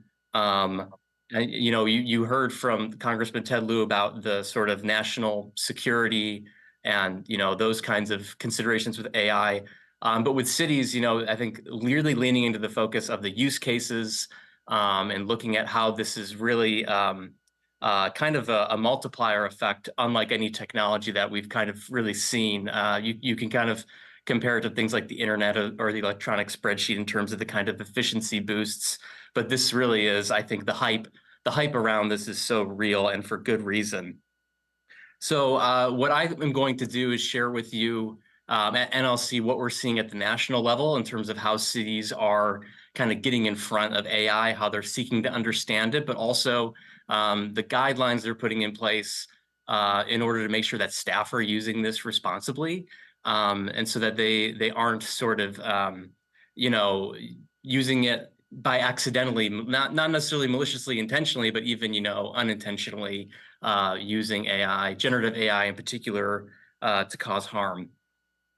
So I'm going to share my screen here, give you a look at the research that our innovation team at NLC has been doing. Great. So Peter, maybe if you can give me a thumbs up if you can see this. Great. Yep, sure can. Perfect. So these cities here were sort of early adopters in the space of putting out responses. Cities are no stranger to using AI, particularly for things like risk assessments and sort of on the predictive side within city operations. But when generative AI hit, really with the release of ChatGPT in November 2022, this really forced many cities to take a response in considering how they were going to approach it. Because all of a sudden you had this rise in public awareness of what generative AI means, what large language models are, the kinds of data that these models are being trained on and they run on. So cities really took a wide range of responses. You had cities like Boston on the East Coast that took a kind of a more soft-handed wait and see approach. They put out what they called responsible experimentation guidelines. I think sometimes with the AI conversation, there's this dichotomy between do we regulate or do we let folks innovate? And I think with cities, that's more or less perhaps a false dichotomy. There is grounds to create responsible experimentation like the city of Boston did. So what they did is they put out sort of a document to show some examples of how staff can use AI, things like prompts to write memos or for correspondence or for translating content into multiple languages, making content more accessible for users, particularly online content. And they did put out sort of a list of absolute no-nos, right? Like the things you should never do with generative AI platforms, like sharing sensitive data or, just copying, pasting it without any kind of human stopgate or human in the loop consideration. The CIO from Boston has a quote I like where he compares AI with any other tool like spell check. Ultimately the accountability remains on the end user. So AI isn't just going to automate everything. We can use it more as a co-pilot or sort of a responsible sort of efficiency boosting tool rather than something that's just going to do our jobs for us. Other cities have taken more heavy-handed approaches. So Seattle has codified a policy. San Jose, after some interim guidelines, I think just a couple nights ago, passed some codified policy. In the case of Seattle, they have established oversight committees. They are continually assessing through their procurement system, all their generative AI models that are in use by the city. Because the thing about these models, as you may have learned today, is they're always changing. It's not as simple as assessing these one time upfront. It really does take a continuous look to see how the models are changing and also how the use cases are developing as well. It seems like every other week, city governments are finding new creative ways to use these platforms, which is exciting. But also there's, just a lot of mystery of what could potentially become out of this. AI is like a neutral use technology, much like electricity. It can be used for good, it can be used for good or bad. But we still just don't know exactly where this thing is headed. So it's good to keep track of these things, to build out sort of public registers of the use cases that your city is, that your city has experimented with or put into practice, while also making sure that the models themselves are serving you well, that they aren't going to hallucinate and be something that can cause a lot of strife between you and your residents and your community relations. One other city I wanted to point out is Chattanooga, Tennessee. I want to point them out because they had a strong reaction of putting a moratorium in place at first on generative AI. And they walked that back, and they went back to the table with their CTO and their CIO, and they really began developing a multi-stakeholder approach to see, rather than just ban this outright, how can we go back and talk to our city employees about the ways that they were using it, the ways they want to use it, and kind of making a more bespoke or sort of like department-specific policies, working with staff to see what they really need out of a generative AI tool. Pro licenses for these platforms can be pretty expensive if you're going to disperse them all throughout City Hall to your staff. So they're working through these questions about what's necessary and how they can best support the needs of staff. So I'm going to go to my next slide here to show you. So this is a whole range of AI governance mechanisms that we have seen throughout the country. Sorry, Peter, can you see this again? I think Yeah, I can still see it. There we go. Okay, let me try this again here. The crowd seeing it? Sorry, I never actually started my presentation, so this helps. So anyway, so this is after reading through all of these plans across the country that cities have put out. These are the areas that they're kind of working around these principles: transparency and accountability, privacy, security, fairness, equity, awareness, and education. No city's doing all of these things. I'm putting this out as sort of a recommendation to your communities to consider which of these might be best fits for you and your staff. To really think through the principles of AI that you would like to see embedded throughout your city hall, and then to work through, okay, we want AI to be fair or equitable, and then to think about the tool and the mechanism that corresponds with that goal. So there's a lot of exciting stuff out there. San Jose, California has been a leader, not just internally with their city, but also nationally, even internationally with their GovAI coalition. They're working with about 200 agencies, most of them cities, and they're putting out really, really good resources to help cities interact with vendors and to assess and audit AI systems. So I recommend looking at that. And I'm mentioning them because I want to share just two of the tools that I've found useful that they're putting out when I'm talking with cities and local governments about AI. I always talk about this AI review framework. So again, this is sort of in their procurement process where they've established a process for looking at AI tools through AI fact sheets that vendors have to fill out to show their transparency, to show that they're going to be accountable.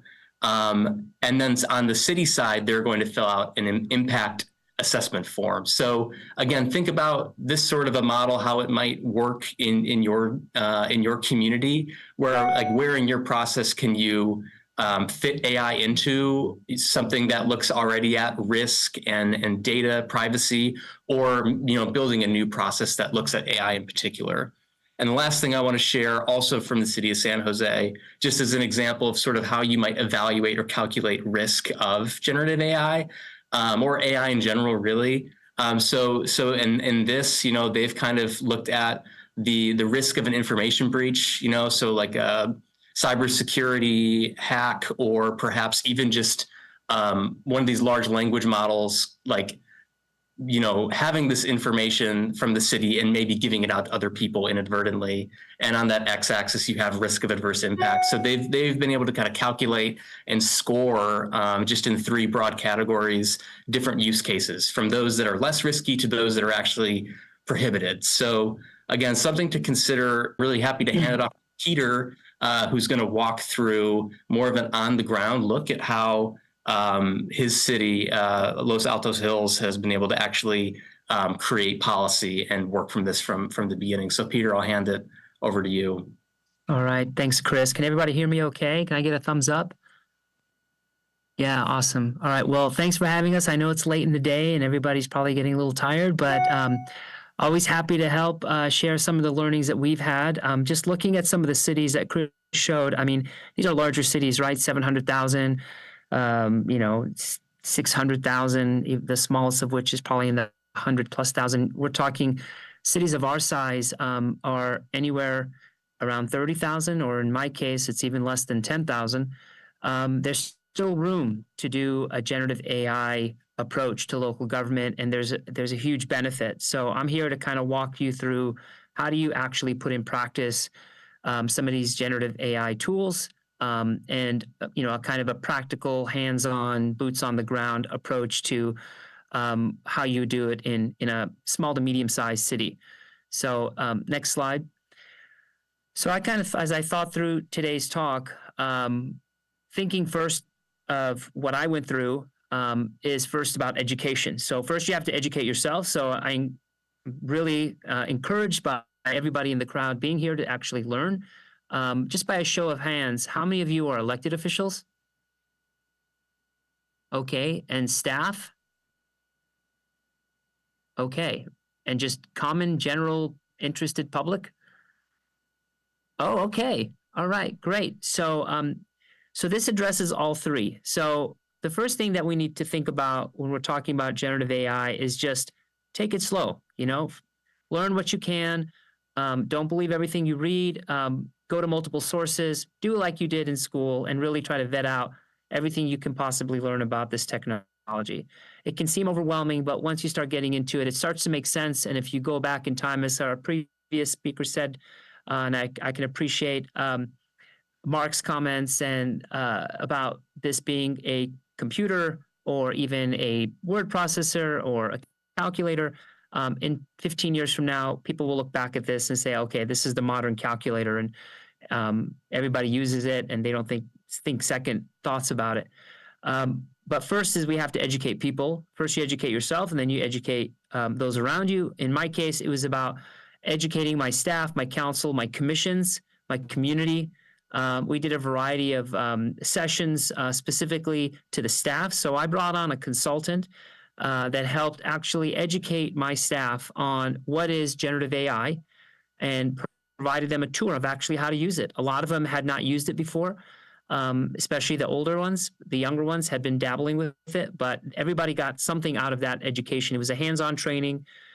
We actually started a leadership Santa Clara County academy that focused on generative AI, and they did a 7-month session on this, and they were non-experts. They weren't in the tech field. And then they presented to the city managers in Santa Clara County what they had learned, and I invited them to the training as well. So there is a very simple way to get started, learning how to do simple prompt engineering, as they call it, and how to get some basic inquiries put into a large language model like ChatGPT can be really beneficial. But first, it starts with educating. And then once we did the hands-on training, we had an informational session and updates to the city council. We shared some of what we had learned. We shared intentions on social media and our other media outlets. I do a weekly newsletter to my community and told them that we're looking into this technology. We intend to come forward with a use policy and take steps. And so everybody knew that we were looking into it and intended to move forward with some kind of actionable plan. So once we did that and started to educate the community, the staff, the council, we started to actually put something into motion. So next slide. So the first thing you need to do as a small community that you'd want to advocate to your cities and towns and counties is to develop an AI use policy. So we saw the ones, NLC has a great template. San Jose has been working on theirs, and as Chris mentioned, just took it and had it approved. There's other cities, but as I mentioned, those are larger cities. So we actually created one in Los Altos Hills. It's about 7 pages. It's very simple, easy to read, easy to understand, lays out the basic elements. We'll pivot, we'll amend if we need to in the future. But essentially, it puts a basic framework on how staff can use it and how the community can expect us to use it. We developed that policy in collaboration with a technology committee, which is members of the community appointed by the council. And we addressed concerns. We took questions. We talked through everything from, can you trust AI? What do you do with hallucinations? Data poisoning, which is a concept that if enough people put bad data in the internet and you source that data, what would you do with it? Would it change the results of the search? And we made sure that we didn't make the policy too onerous. We didn't try to cover everything. We covered the high points. And then we brought it to council and they adopted it. And I would say less is more when it comes to this policy. You're going to have to revisit and pivot in the future. But for now, putting something in place so your staff feels comfortable using it, but they also know that it's not a free-for-all. So one of the things that we put in there was that we need to have an enterprise-grade version of a generative AI model. So like if you were to use ChatGPT, you buy an enterprise version of it. so that you can have some controls over, the types of searches. But generally, just some rough parameters on how staff can use the technology. Next. The next was pilots. So there's a lot of different types of AI. It's like saying you're going to use a computer in the office. Well, that means a lot of things. There's a lot of different types of computers. AI tools can be used in a lot of different ways. So the easiest way, if you were thinking about like what would be a toe in the water, how would you want to start with the use of AI? The first thing you'd want to think about is something that uses your data, that uses a very confined set of data when it's creating a response. An example of that would be a chatbot that basically searches your website to the answers that it gives the community. What time is the library open? Okay, it can search your website, get that information, and respond. Where do I take my pet to get a license? Do I need a business license? Do I need a building permit to install a new kitchen?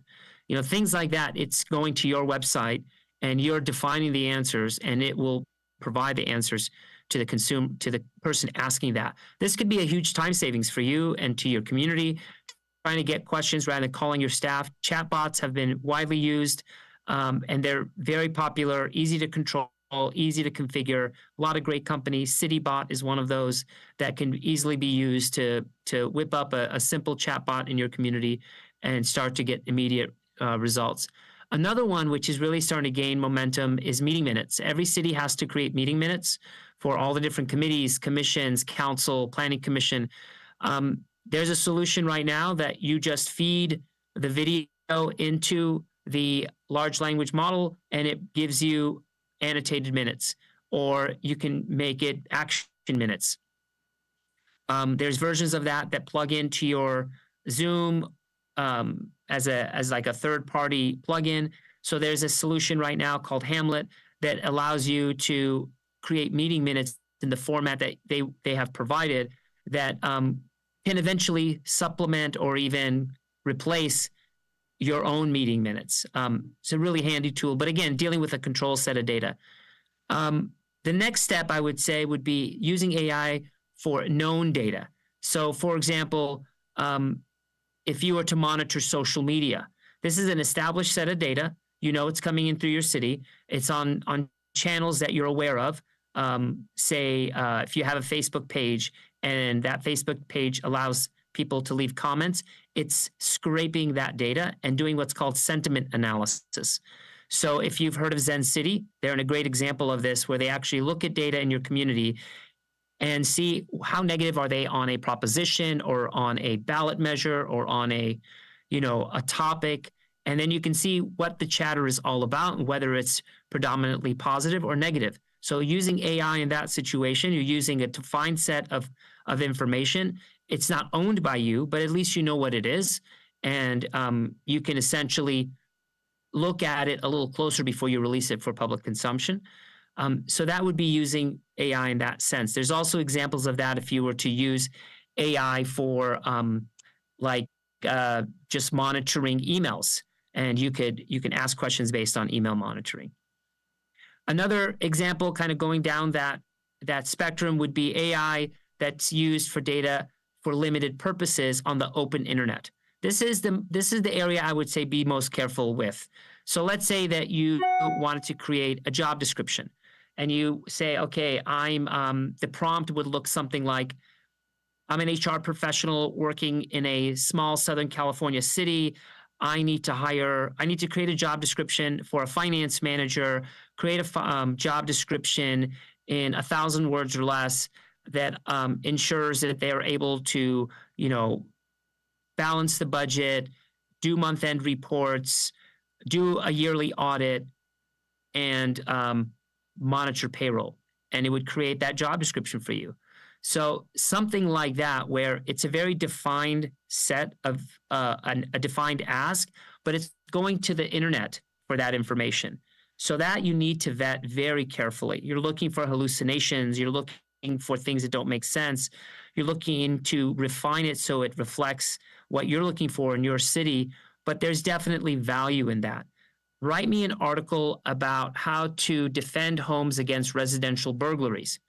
You ask a prompt like that and provide some context, it could give you a very great starting point to prepare an article or to put into the background section of a staff report.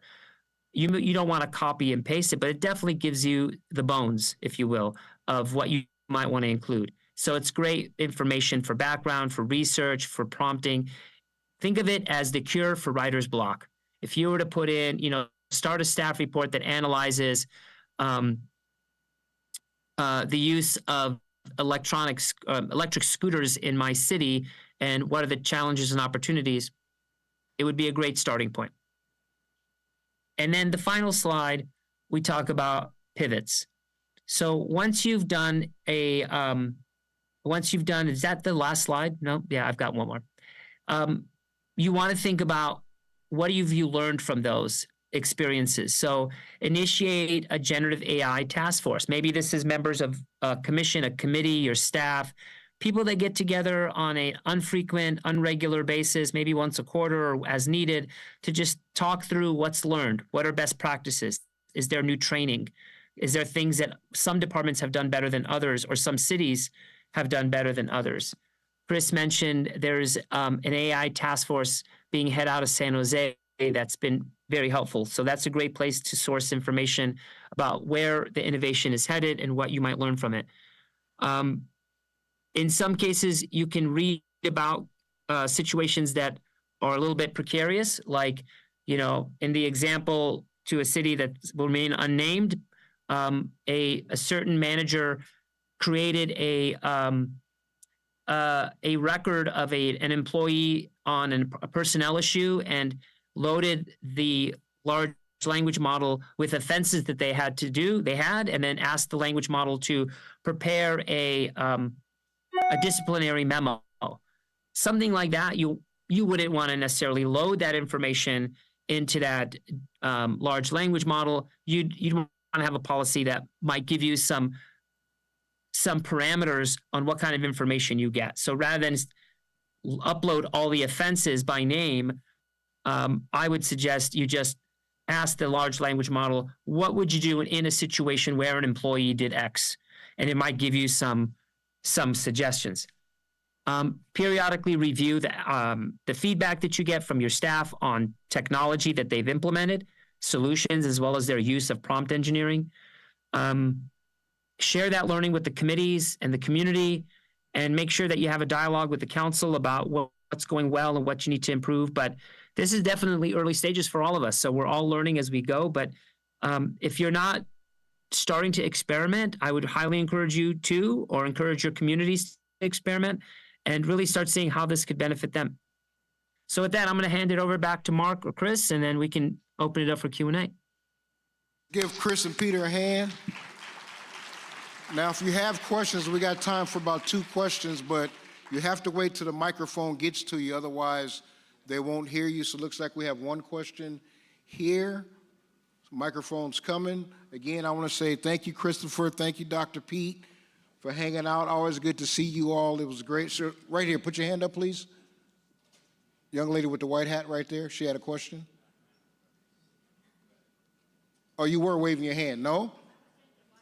Oh, you were saying goodbye. Oh, okay. All right. That means it's time for us to go, I guess. So again, I want to thank you, Peter and Christopher, for sharing this knowledge with us. It's really important. And I think we impressed you guys because there's a lot of electeds, there's a lot of staff here, but there's a lot of community members here. This was something that we were hoping to make sure we educate all 16 of our communities and those adjacent to understand what this is as it's going to impact our lives. So if we don't have any questions, then we'll let you guys go ahead and be dismissed and go do what you need. Oh, we'll get to the raffle. Do they need to be here for the raffle? Oh, wait, hold on. Where's 1 question? Okay. Hold on. Wait for the microphone. About the community engagement, I saw that generative AI task force reference there. Is that where community members can find information and organize themselves to hold their municipalities accountable for protecting their data? Did you guys hear that question? I did. So that AI task force is open to employees, actually staff. I don't know if they actually have a publicly available forum, but when I last talked to them, they said they were going to be releasing that data publicly soon. So I would check back on that website, and I can drop it in the chat, but I don't think anybody can see it. But Mark maybe can get a copy of that website to you, and you could definitely follow them. But as I said, it's being used as a resource for staff and elected officials at this time as they're collecting and sharing data. Okay, thank you for that. All right, let's give it everybody another round for applause. Everybody kind of persevering through this today. Again, we want to thank you, Christopher and Peter. And as a technology professional myself, I want to thank the AV team and everything. You guys are awesome and everything. Sometimes you're the unsung heroes and stuff just works. Nobody notices technology professionals until something doesn't work. And then now we become the center of attention. But hopefully you enjoyed the feast that we put before you today in regards to this new knowledge and everything. Our intent as the COG was to make sure that we did something impactful on a topic that was very new, but again, as I stated earlier, that's going to really have a major impact on all of our lives. And as an elected official, I want to say, please hold us accountable for some of these things that we are doing and not doing. So you always tell us when we're not doing well, but you never tell us when we're doing good.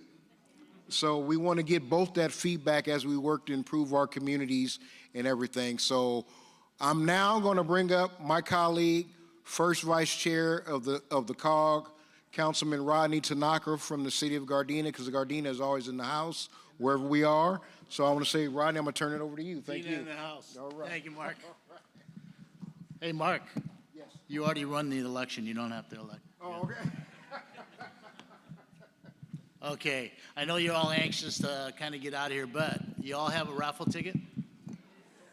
Yeah? Okay. So I want to thank you all for just coming here today. This was an important event, especially for us at the COG, but we hope that today's AI information and all the speakers that came to you gave you something to take back and think about, because it's coming. So we want you all to just remember today's event. We thank you very much for coming. Remember the evaluation. It's a yellow form that came in your packet. Remember those evaluation forms. Please fill them out. Please turn them into either a COG member or leave it at the front desk, because we use those to make our event even better every year. So turn those in at the door. And did y'all enjoy our speakers?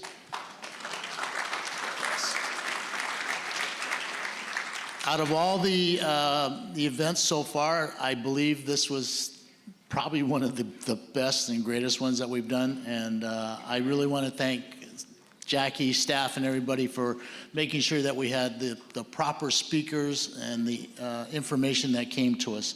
So we really thank you for that, and we thank our speakers. We appreciate you all for coming here. Remember to pick up your certificate at the front desk.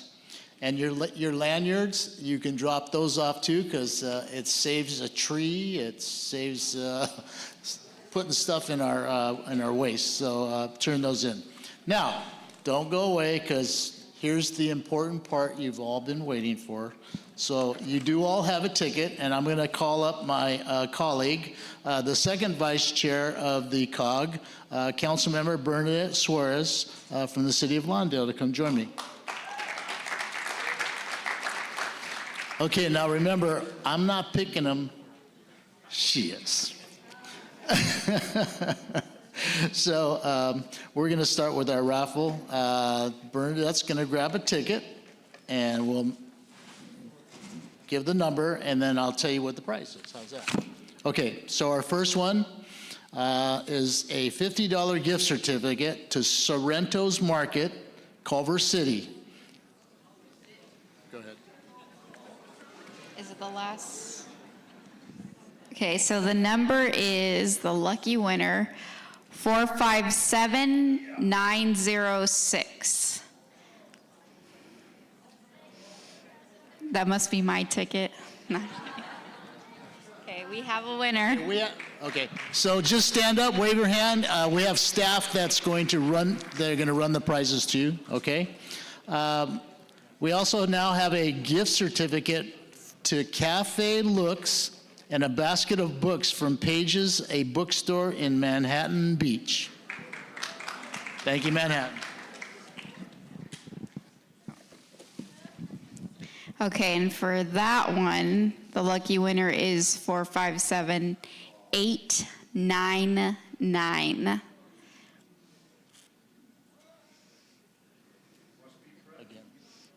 Yeah, gotta be here.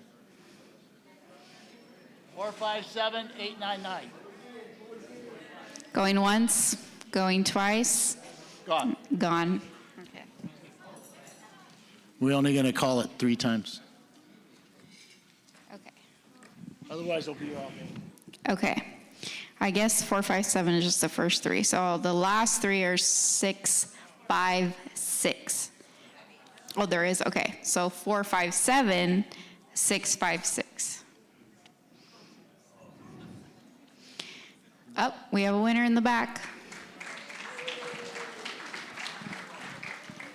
Okay, I'm gonna tell you these next 2 are from Gardena.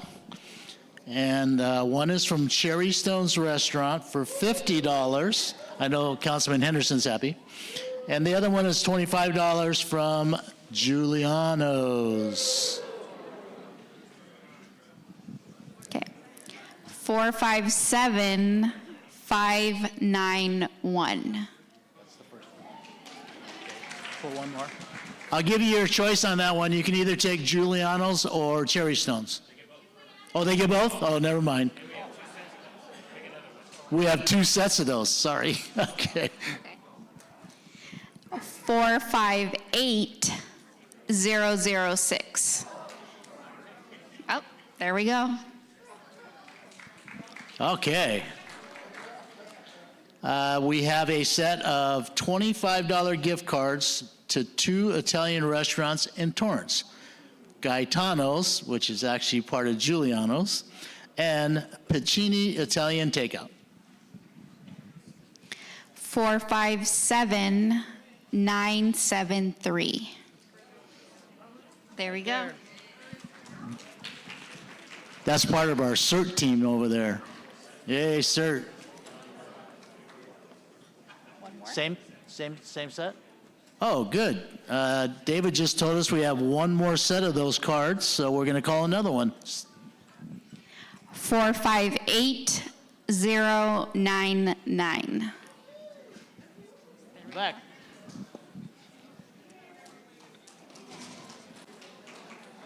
Okay, let's see. I think we have a few more here. Let me check. Okay, we have a few more to go, so hang in there. The next prize package includes a gift certificate to the LA Skating Academy, and as well as a Good Stuff restaurant gift card. 457642. There we go in the back. In the Bob Euchre seats over there. Oh, by the way, for you true Blue Dodger fans, we're winning. Next prize, a variety of, if you haven't bought Girl Scout cookies, you were kind of like waved them off, you have too many of them, here's some more. Girl Scout cookies and a gift certificate to the LA Skating Academy. 457681.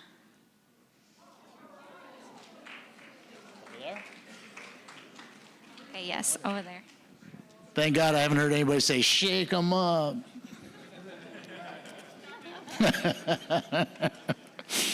Okay, next up, a lunch for 4 and Zinc Restaurant at the Shade Hotel. If you haven't been there, don't know what you're missing. It's in Manhattan. 457901.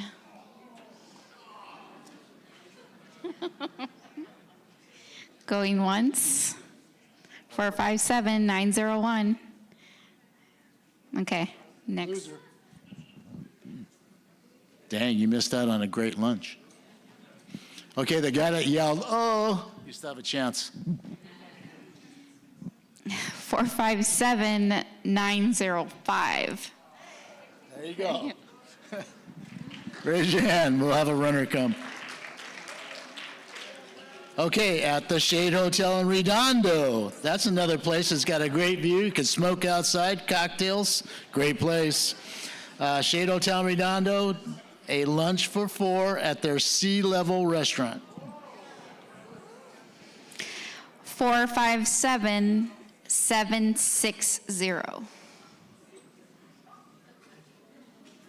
457760. Way over there? Okay, over there in the corner. Just remember, Bernadette and I would like to join you for lunch. Is it for 4? It is for 4. Oh, God.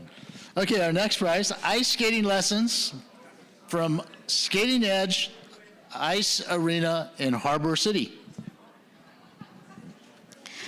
457762. Sounds like in the back, David.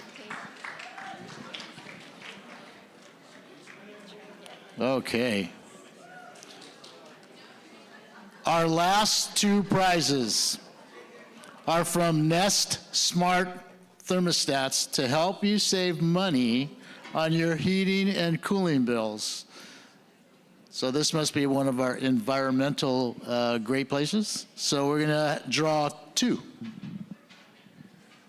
First one, 457949.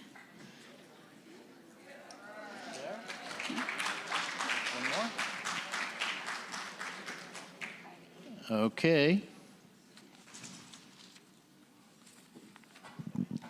457669.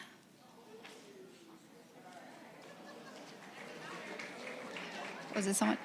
Oh, okay. Here we go. Okay, that ends our raffle. But again, I want to thank you all for coming today. It was very important for us to have you here. And we thank you to our sponsors for making this possible. And we hope to see you throughout the year, and we will see you next year at our assembly. Thank you very much. Safe travels on the way home. Good day.